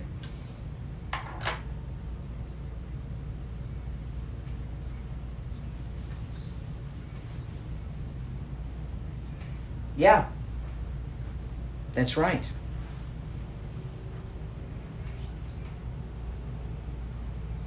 Yeah. No, he did. He was second. Norm Coleman won.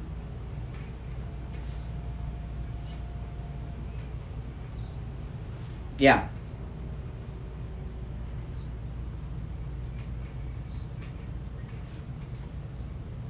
Yeah.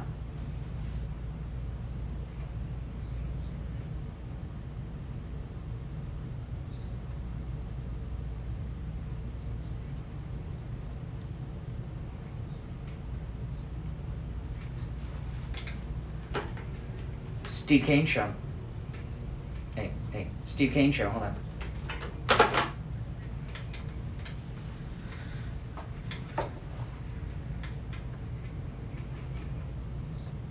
That's right, yeah, that's right. And he became the senator. And they gave it to him. Yeah. And yeah.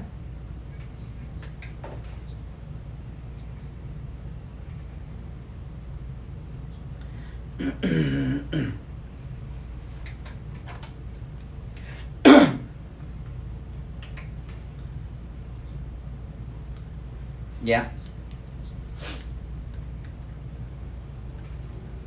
Which is huge this time around with the vote at home. Well, okay, here's the wrinkle in their plan, Steve. Here's the wrinkle in their plan. Their plan for President Pelosi January 20th relies on them maintaining control of the House. If we take the House back, the Republican speaker would be the next in line. So that would foil their plan. But that's what. Well, listen, it's time for a break. In fact, it's 3 minutes late, so we'll take our break. You're listening to The Steve Kane Show. I'm Brian here in Boca. Steve at his home studio in Cooper City. Steve at his home studio in Cooper City. We'll be right back.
Steve Kane Show.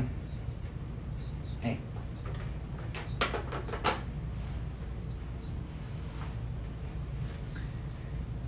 Yeah, we'll have this fixed tomorrow. And the amplifier blew out over the weekend, probably because of the weather from the hurricane that runs the monitor speakers that you guys listen on. The engineer's coming in today to fix that. Steve Kane Show. Hold on.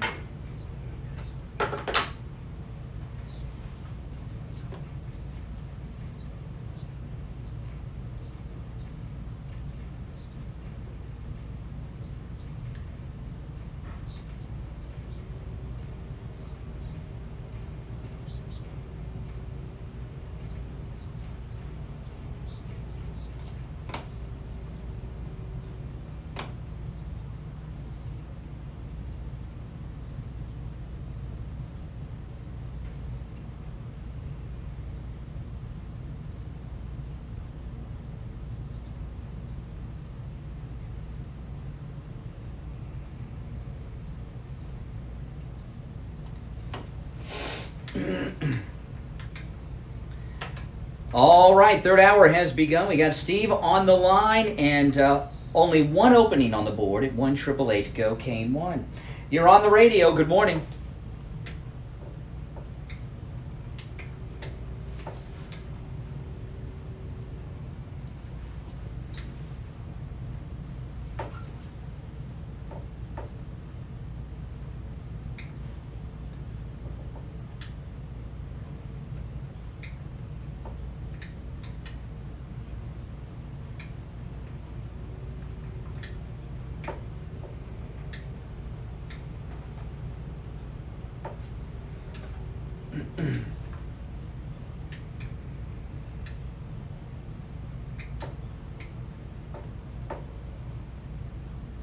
Yeah.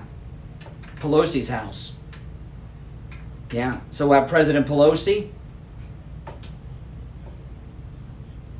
Well, we would have President Pelosi temporarily until that was settled, and then they would vote.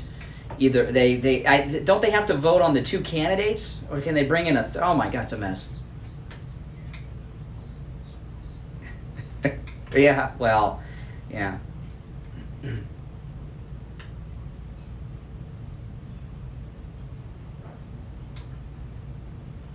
That's right. Now, John in Wellington. John in Wellington. You know, I'm not just throwing this out. This was Lawrence Tribe, who was the leader of the Gore coup attempt in 2000, and I think he slipped. I think he talked about something they've been meeting about on Joy Reid's show on MSNBC, and that wasn't meant for public consumption. What do you think about that?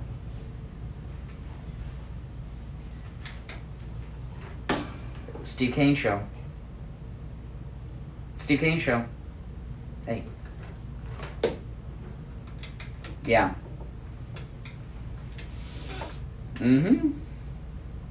Yeah. Yeah. All right. Appreciate the call in Wellington. All right. Rob in Tamarack, you're on the radio.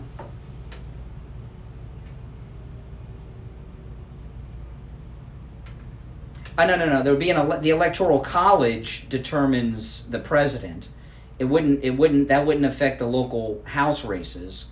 So what we're talking about is the Electoral College being held up.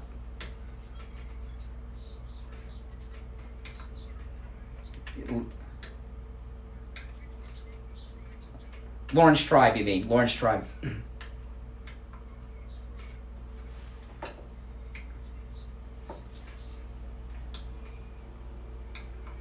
Yeah.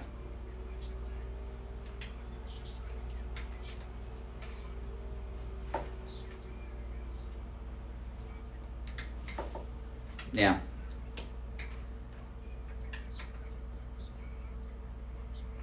No, but no. The House races would be settled, caller, because what they're talking about doing is holding up the Electoral College with the vote at home, with the presidency. All right, answered your questions. All right, good morning. You're on the radio.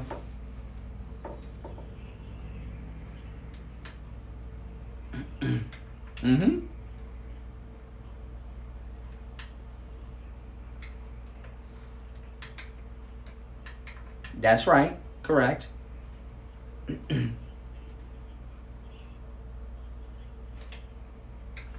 Yeah, but when they have this vote at home, listen, when they do the vote at home, there in a state like California, there are going to be more ballots mailed out and returned than residents of the state of California. You know that's going to happen. So it's going to cause a complete chaotic meltdown of the system.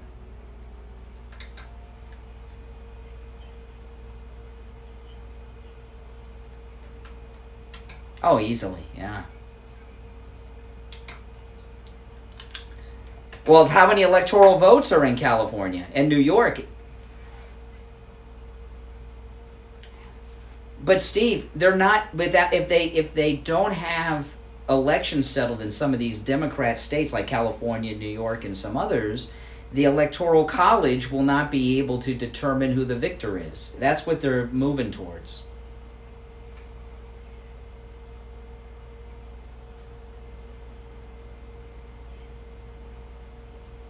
You'd be they would say you're disenfranchising New York, you're disenfranchising California. What are there other states they get to go along with this scheme? Might. All right, you're on the air.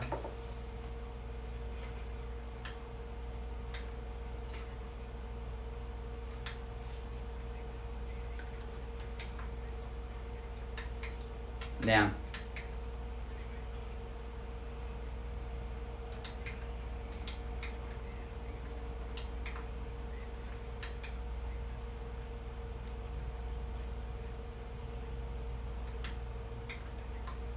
the presidency, the term ends at noon on January 20th. The new term begins at 12:01. And if the Electoral College has not picked a winner, there's no president.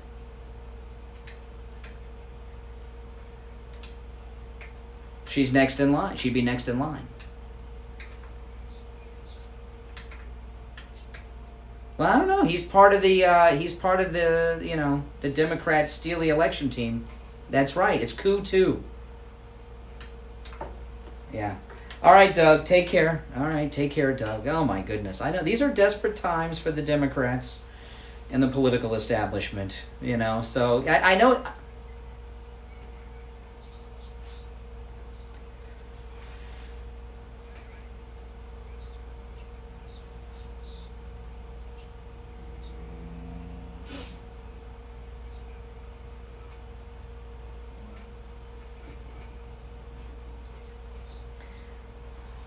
Well, I'm confused by that. I'm confused because I heard on the news yesterday that violence was down in Portland because the local police started blocking off areas for the way. Well, then I saw stories. Then I saw stories this morning that there was violence. So I'm very confused. There's a lot of strange reporting going on.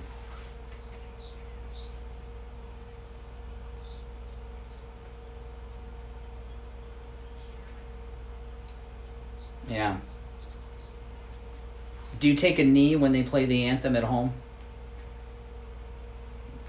Take a knee. That Matt Dumbo. I looked him up online because I thought he doesn't look black, and so I looked him up and found out he's not. He's white and Filipino. I guess a white Filipino.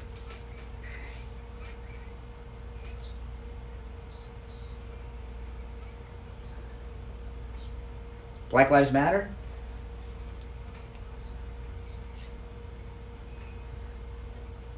I don't know. The diversity, well, but either does Dumbo, and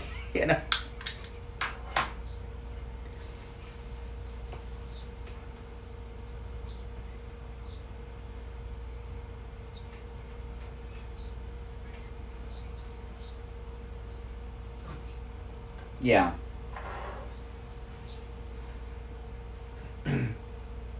You're talking about in hockey. There aren't very many black hockey players.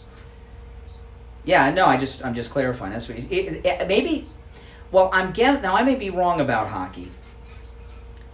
But aren't most of the Matt Dumbo there? He's Canadian, which just blew my mind when I found that out. But aren't most of the players on American teams Canadian?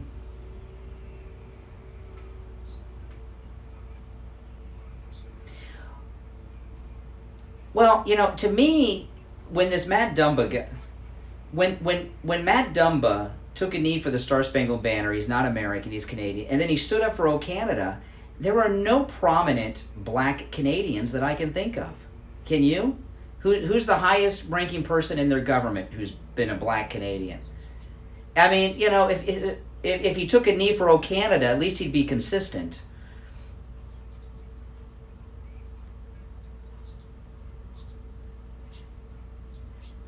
Yeah. Yeah.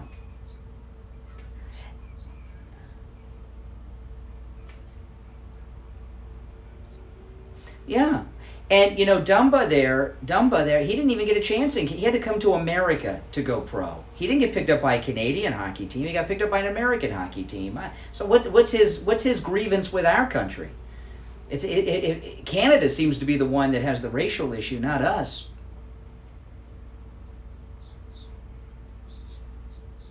Yeah, all right, listen, let's take our break. If you're on hold on. If you'd like to call in, please do. Toll-free call, 1-888-GO-CANE 1-888-465-2631. 888-465-2631. We'll take our break, and we will be back right after this.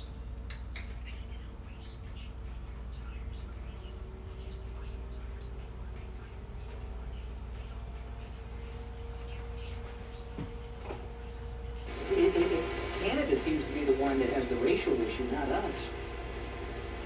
Well, certainly when it comes to sports, that's true. Yeah, all right, listen.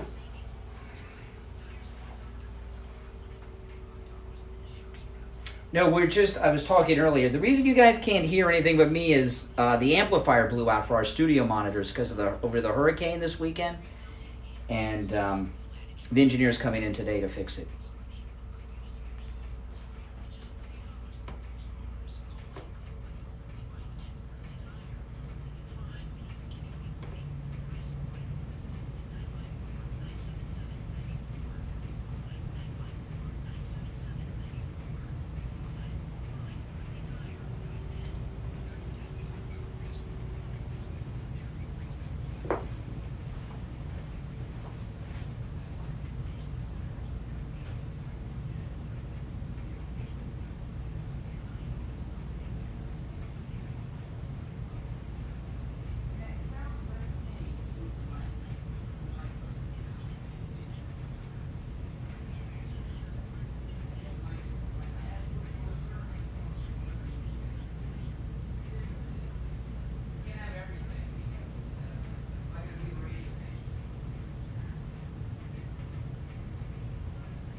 All right, welcome back, everyone. I'm Brian. We got Steve with us. You with us, Steve?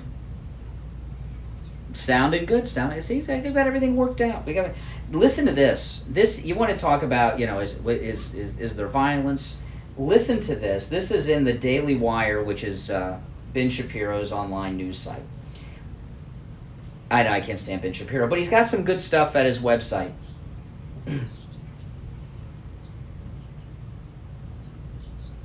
Yeah, listen to this. This is on his website, though. Minneapolis police have informed residents of the 3rd Precinct to prepare to give up their personal belongings to potential robbers and advise them to do as criminals say for their own safety. I'm serious. The Minneapolis Police Department, according to a July 28th email that was forwarded to the Daily Wire, the Minneapolis Police Department offered prevention tips to residents hoping to avoid being a victim of the skyrocketing cases of robbery and carjacking that have plagued Minneapolis since the death of George Floyd. Robberies and carjackings have increased in our precinct, the police email begins. Cell phones, purses, vehicles are being targeted. Some victims have been maced, dragged, assaulted, and threatened by gun. Most of these crimes occur, they give some addresses, and they say, be prepared to give up your cell phone. Be prepared to give up your purse, your wallet, and do as they say. So the Minneapolis Police Department, yeah, I mean, this is, it's chaos. It's anarchy, I guess, in Minneapolis now.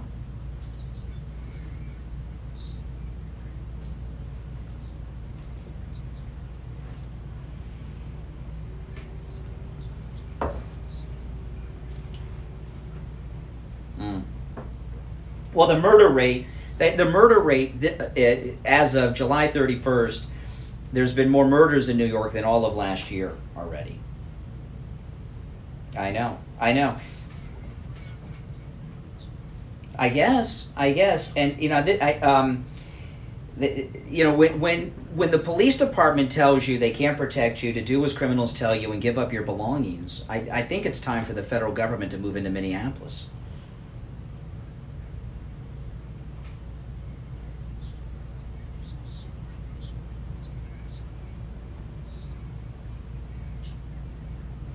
Well,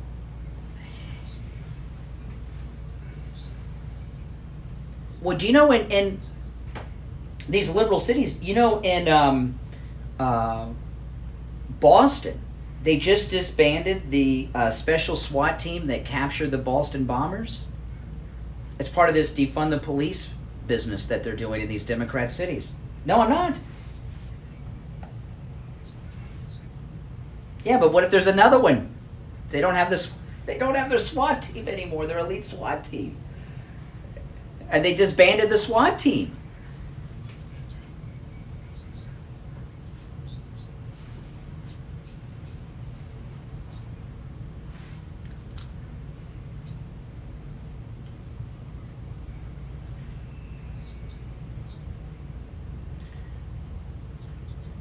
Well, it's obvious.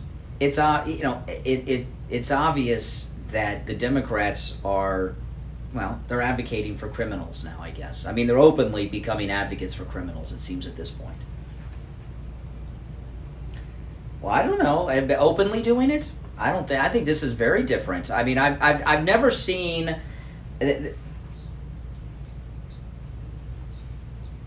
Well, those are people that have done their time and paid their debt to society. Now they're talking about.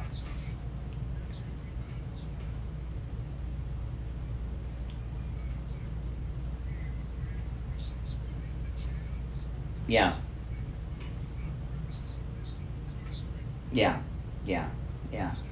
No, I know it's crazy, but what was fringe in the Democrats have always had these fringe lunatics, but now it's becoming mainstream part of their, and in Black Lives Matter in Louisville. See, things are getting out of control all over the country, and people have no understanding of this. And Black Lives Matter in Louisville, Kentucky, is threatening small businesses and are demanding, they're going to local businesses in Louisville in person and demanding a percentage of their sales. It's a protection racket, like the mafia. It's like they want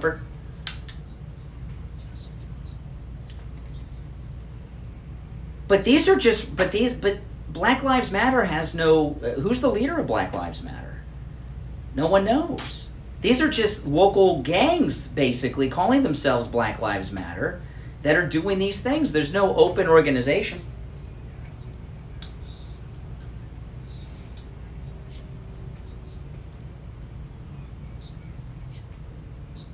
Who's the leader?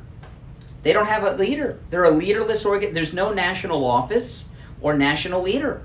It's local cells. And they do whatever they do in their community. But I do know.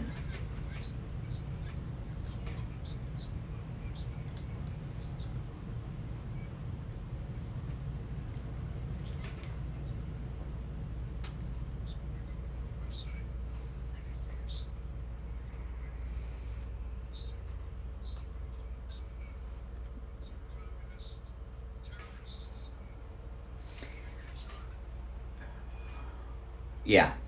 Well, what they're shortest on, it seems these days, are there don't seem to be a lot of black people in Black Lives Matter. It seems to become a white organization for the most part. Yeah, they're offended for the blacks. They're, what a joke. In Minnesota, they went to a Republican state senator's house. Let me play this audio. I think I have this audio. This is Black Lives Matter. This is Black Lives Matter. They're white, okay? All of these people are white, but they're Black Lives Matter. And they went up to a Republican state senator's house in Minnesota and started knocking on his front door. Listen.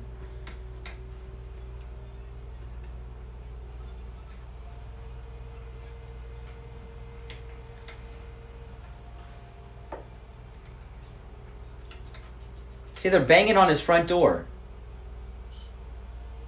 Terrorist tactics. And they're all white. All of them are white.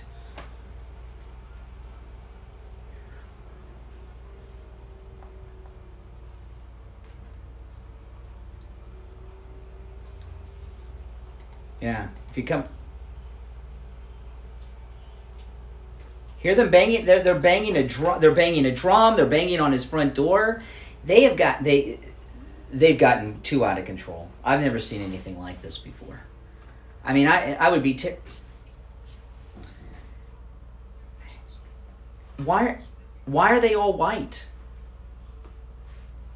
Why do you think they're all white?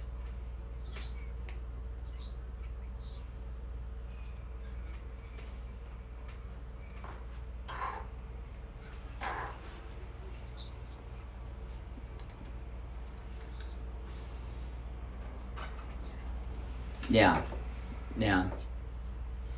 Well, I imagine after Trump wins re-election, Black Lives Matter will do what they did last. They'll fade away, and you won't hear from them for a while till the next election. They'll go away. They'll go away. These white. Well, Candace Owens was talking over the weekend. She was on, and she made a very good point about these protests. She said, who are these people being funded by? How can someone go and sit in a protest for 6 months? Where do they get money to even pay their... Exactly. And I don't know why Trump and Barr don't expose this. I mean, these are they're knocking on people's doors. They want protection racket.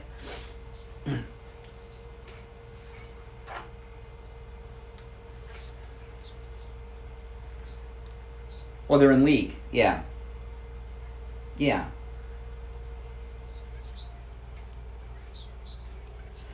Ever. Not from Trump and Barr. See, because I always wonder, is he kind of like, is he really this evil guy behind everything, or is he just like this name that gets thrown around? Because,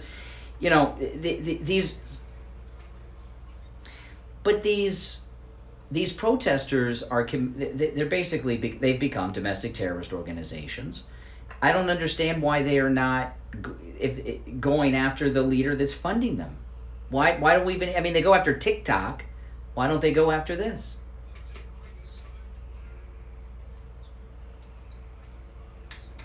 I thought so, but it's been, I'm talking about like at the Soros level. Why is someone like Soros allowed to continue to do this if he's really behind all of this? Free speech to burn down cities and rob and everything. Yeah. All right, listen, we'll take our break for the... I guess that's me. We'll take our break for the bottom of the hour. When we get back, there's a lot more to talk about. We'll come back with a health report, too.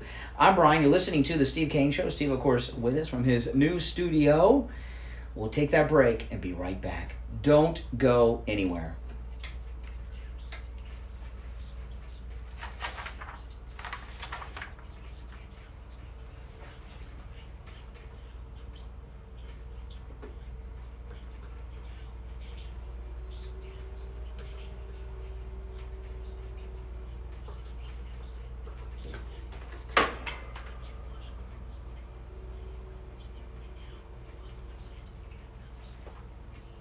Hey,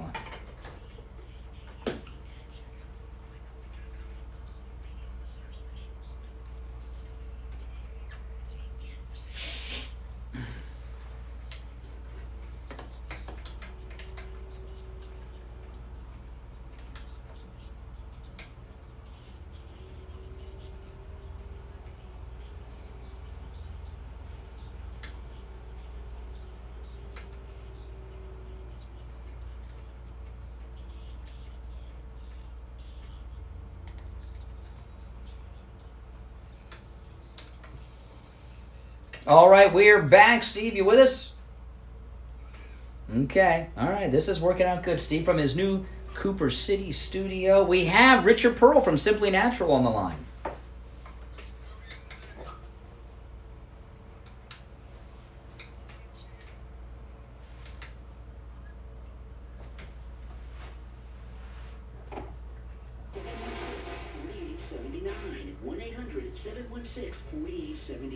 That's mypillow.com. Promo code K-A-N-E. Kane. Listen to the Steve Kane Show on iHeartRadio. Just search for WWNN. All right, we're back. Steve, you with us? I am. Okay. All right, this is working out good. Steve from his new Cooper City studio. We have Richard Pearl from Simply Natural on the line. Richard, how are you today?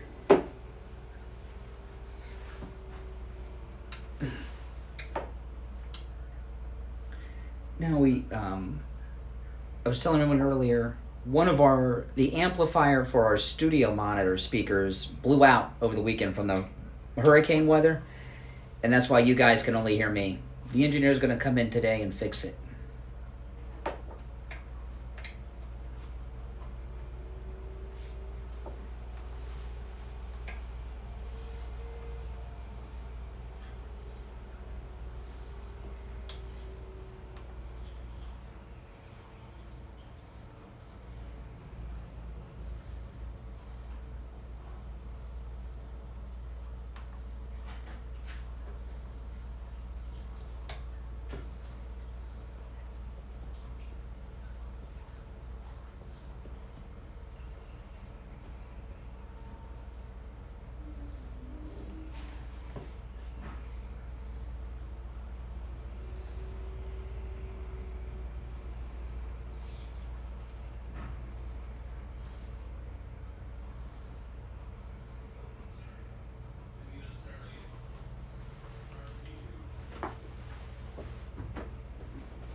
Well, listen, Simply Natural is open 7 days a week, 11 a.m. to 9 p.m. They're located in Sunrise, just north of Sunset Strip on the east side of University. And the number over there is 954-741-4045.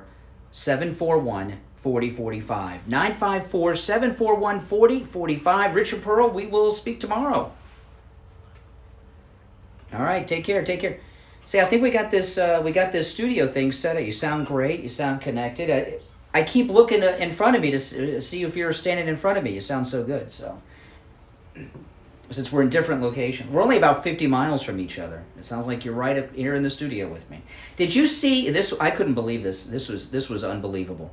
You know, the SpaceX capsule splashed down in the Gulf of Mexico yesterday, right? Big. Yeah. Well, one thing you're not seeing in the news. This was unbelievable. A guy in his own, there were private boats out there when the SpaceX capsule landed, and a guy, I saw this on YouTube, I couldn't believe it. A guy in his own boat went right by the capsule, and he had a big Trump flag flying over his boat. I couldn't believe, it's the same flag that I have up on the wall here in the studio. It was the big blue Trump, Keep America Great 2020 flag. It was hilarious. All right, let's go to somebody. You're on the radio. Good morning.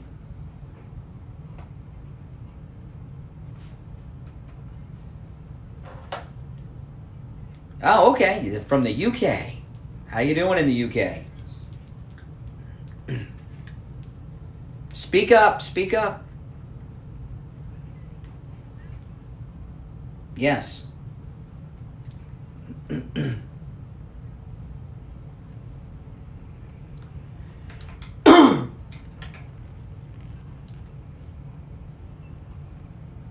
Uh-huh.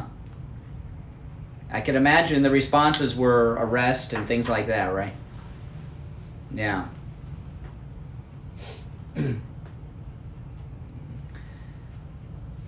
Oh, I don't know. All right. I don't know how they roll in the UK, but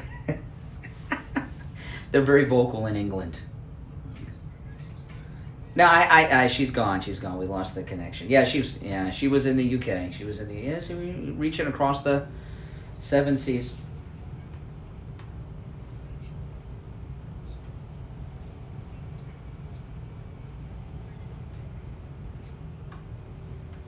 You know, what's that? You mean they got their establishment.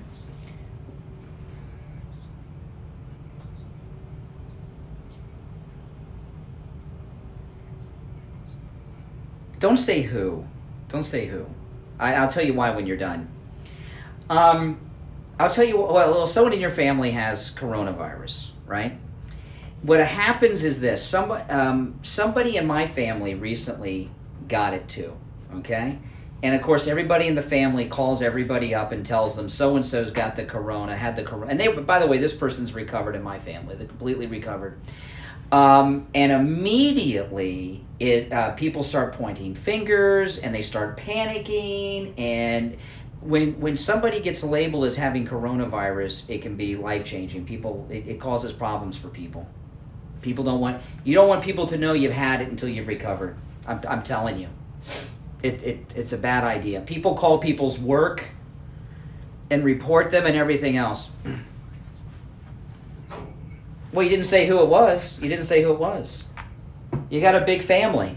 Why'd you say the name now? After I told you not? What don't you agree with? What do you mean you don't agree with what I said?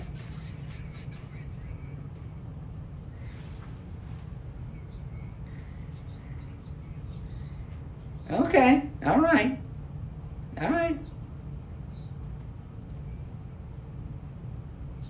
She'll be fine, but I'm telling you, you don't want to tell people, you don't want to out people for having it. Because what happens is people become, it's like they have leprosy or something.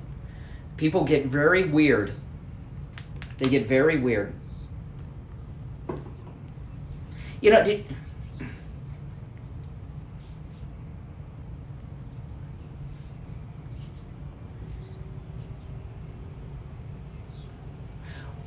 know, look at that. Did you yeah. Yeah. There was that couple in the Keys. I was talking about this on the show Friday. They tested for corona, and then their neighbors started spying on them, and they got reported because somebody didn't think they were social distancing enough, and then the authorities come. There's the way people are reacting to people that have test positive is not rational, and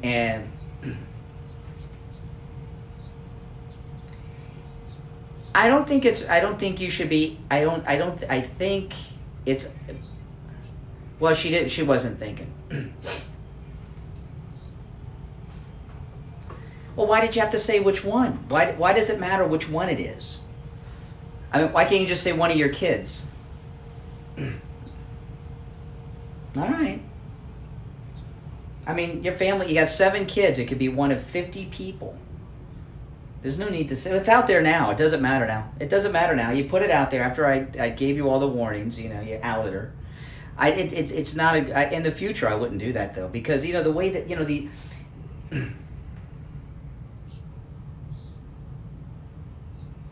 Well, I hope... Well, you haven't been around her for a while, so...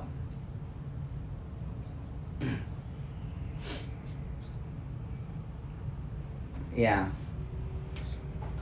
right, good morning. You're on the radio. Oh, back from the UK. Okay, back from the UK. Yeah. Well, what you were saying earlier, you can't talk that way. Don't take the call in a different direction, okay? You know what I mean. All right, you're back. So what's on your mind, caller from UK?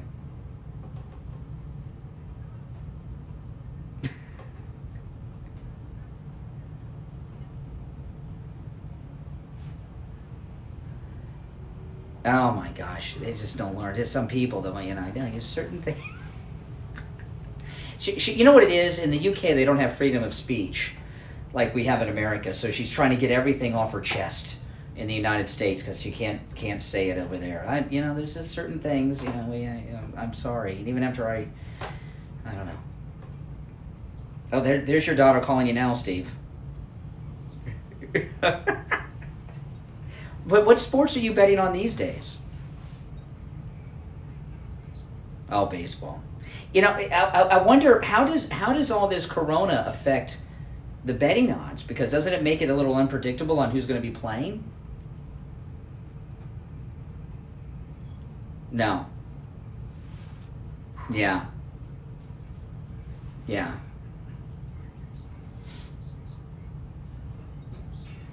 Oh man, you must have lost if he's calling twice in a row. Did you lose?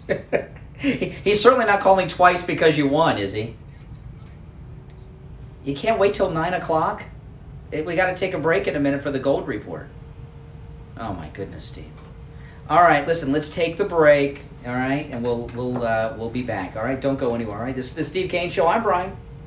You are listening to Florida's longest running radio show, the Steve Kane Show. We will be back right after this.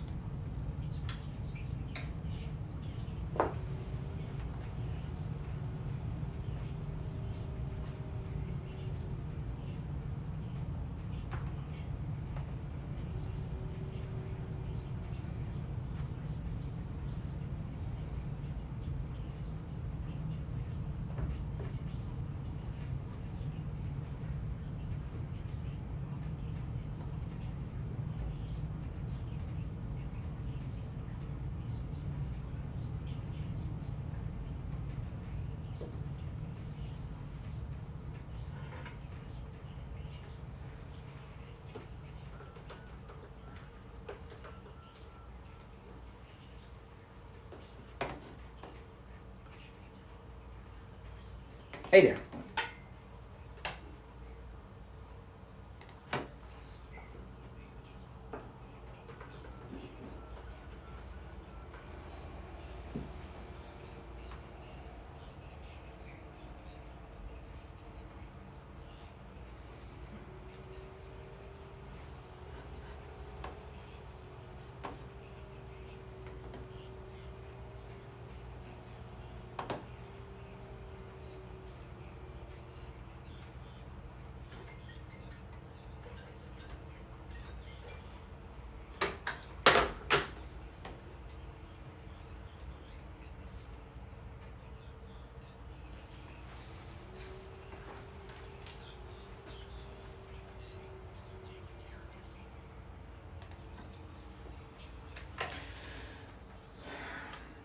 All right, we are back. Are you with us, Steve? Okay, it's time for the gold report. William Youngerman, you're on the air.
Oh.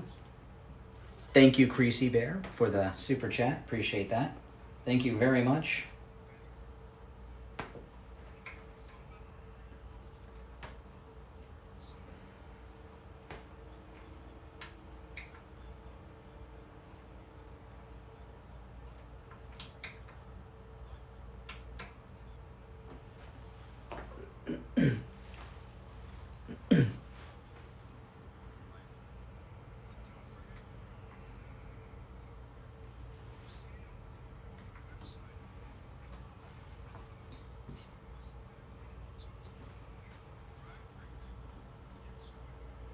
Oh boy, yeah. So, how do you like in this home studio?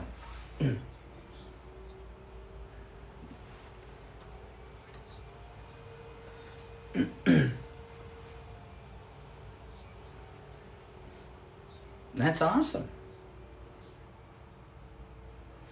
Yeah, yeah.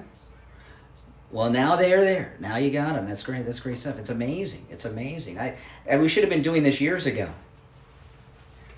I mean, I didn't realize. I don't know if I'll ever see you again because we're so far away. But we'll talk.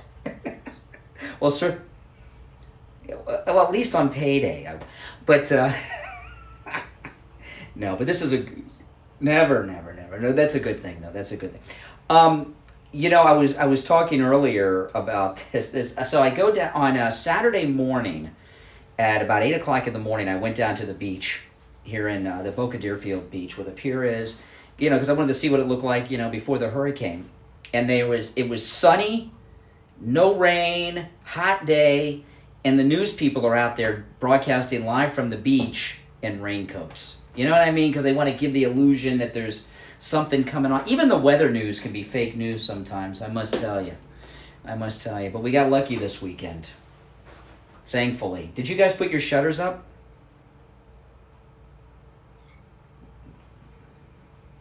I didn't put mine up either. Pretty much, no, that's great. This is going to be a bad one. We got very lucky. I didn't put my shutters up either this weekend, but I was kind of, but we did get, oh my goodness, did we ever? I mean, I just hope the other hurricanes have names we can pronounce. You know, this one, I still don't even know what the name of it is. Aisha? I was calling it Icy Hot. I don't know. It's Aisha. No, it's not Aisha. Right, it's the closest I can get. That's about it. All right, you're on the radio. Good morning. Good morning, you're on the air. Little surrender there, little surrender. But you know, everything, when you think about it, President Trump has gone through the most difficult time really almost any president ever has. I mean, they've impeached him, they had a trial, they have a plague, nationwide pandemic to deal with, they're keeping the economy shut down. I mean, I've never seen a president have to go through what this guy's gone through. Ever. Steve Kane Show. Steve Kane Show. Mm-hmm. Yeah.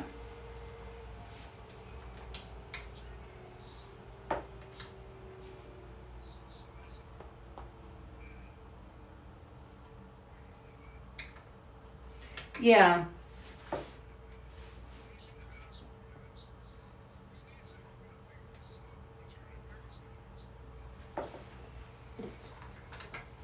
Steve Kane Show.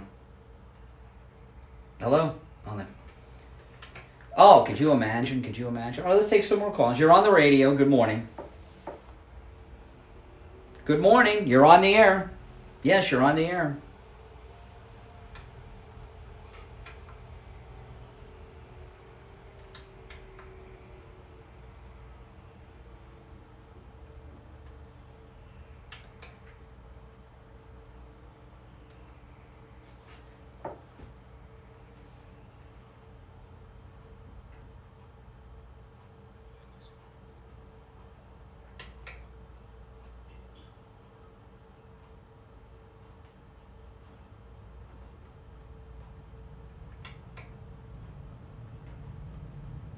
What situation are you in, caller?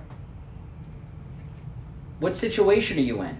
You said you're in the same situation. What's your situation? You're old and worn out? You don't sound how... You're not... Steve...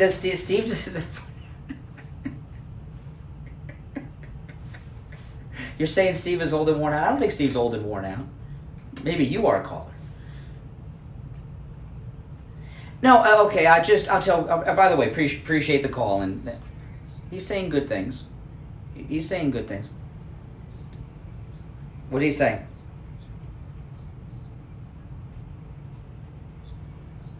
Oh, let me see if he's still there. Are you still there? Oh, no. I disconnected him prematurely. I'm sorry. He can call back. He can call back. He's welcome to call back. I know. Well, the radio keeps him company. Well, this new this studio at home thing, the radio station is it's almost an hour drive from your house to the radio station, isn't it, with the traffic in the morning? It's got to be pretty long.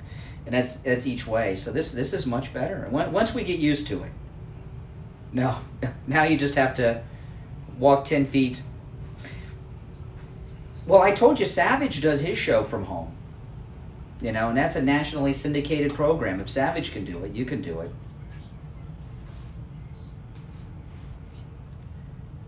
I was under the impression that he went to the studio to do his show. I don't think he does it at home, but he may. I don't know where Hannity does his show from. I don't know.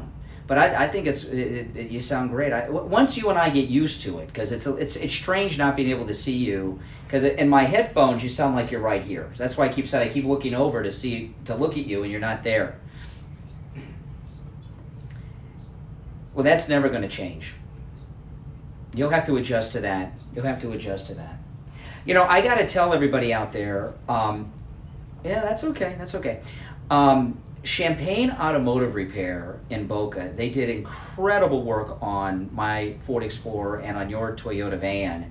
And let me tell you something, we have been looking for an auto repair shop for so many years here on the Steve Kane Show. And, we talk about this sometimes in the commercial. Auto repair is the most difficult of categories for us to find because it's so difficult to find honest auto repair people that also have fair pricing, and we found both with Champagne Automotive Repair. And my 17-year-old car with 180,000 miles, which is parked in front of the studio right now, I feel like I've been given a brand new car, Steve. They did such an incredible job on my Ford Explorer. There were so many times over the last year or so that I almost called the junkyard to take this car, and now here I am driving it to and from work every day. And they did it at Champagne Automotive. They didn't just do incredible work. They did it for a price that made sense, because you got an older car, you gotta, is it worth getting repaired, right? Is it worth? And sure enough, it was, because the pricing is so fair. Now listen, they don't just work on 17-year-old cars. They will, but they work on new cars too, and they do everything from transmission and AC work all the way to oil changes. And I know sometimes people just want to have their car inspected. They do body work, which they did on your van, which was just phenomenal, and they do body work as well. Yeah, it is. And let me tell you, my car runs like new. And some of our YouTube watchers, like one day last week, I was after the show, I went down on YouTube and was showing people the car, and it runs like it was the day that it's new. And they will never do a repair on your vehicle that your vehicle doesn't need, and that's something that's unheard of in automotive repair. And I had them inspect my car from bumper to bumper, okay? And I knew it needed a new radiator. I knew it had a radiator leak in it. And I had them inspect everything. And a car that old with that kind of mileage, you'd believe anything somebody told you on a car that old, right? And no, just the radiator. And they're just good people. Champagne Automotive, Ed Jr. and Senior over there at Champagne Automotive.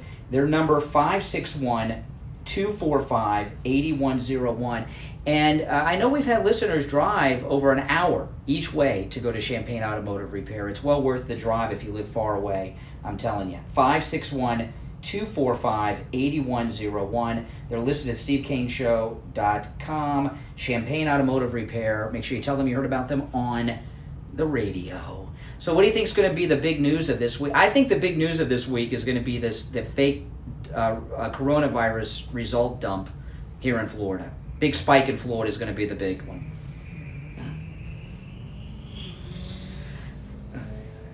Or the governor's office. Yeah.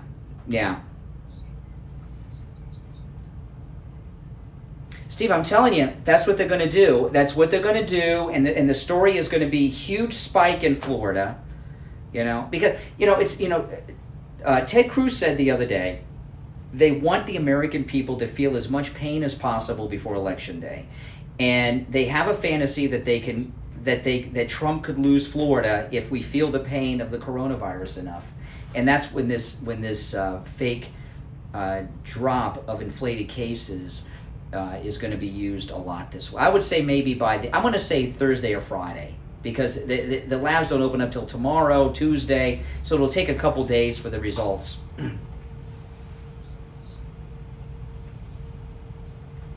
Well, yeah. Now listen, we're all out of time.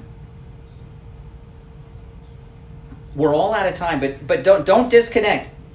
Wait. Don't disconnect after we're done, okay? Because I want to talk to you after the show. Don't disconnect. We got to work on our tech things. Okay.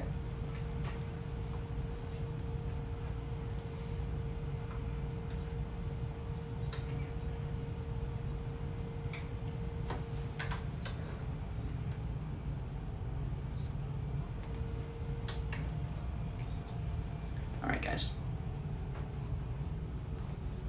Yeah, it's very good. Okay, so I'll tell you guys just one last time.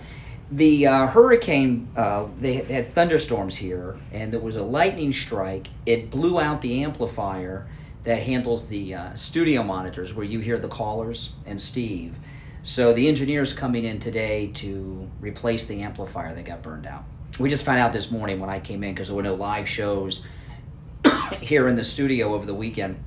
So tomorrow you'll be able to hear the callers and hear Steve, all right? All right, guys. Hey, everyone that sent a super chat, thank you. All right, take care, guys.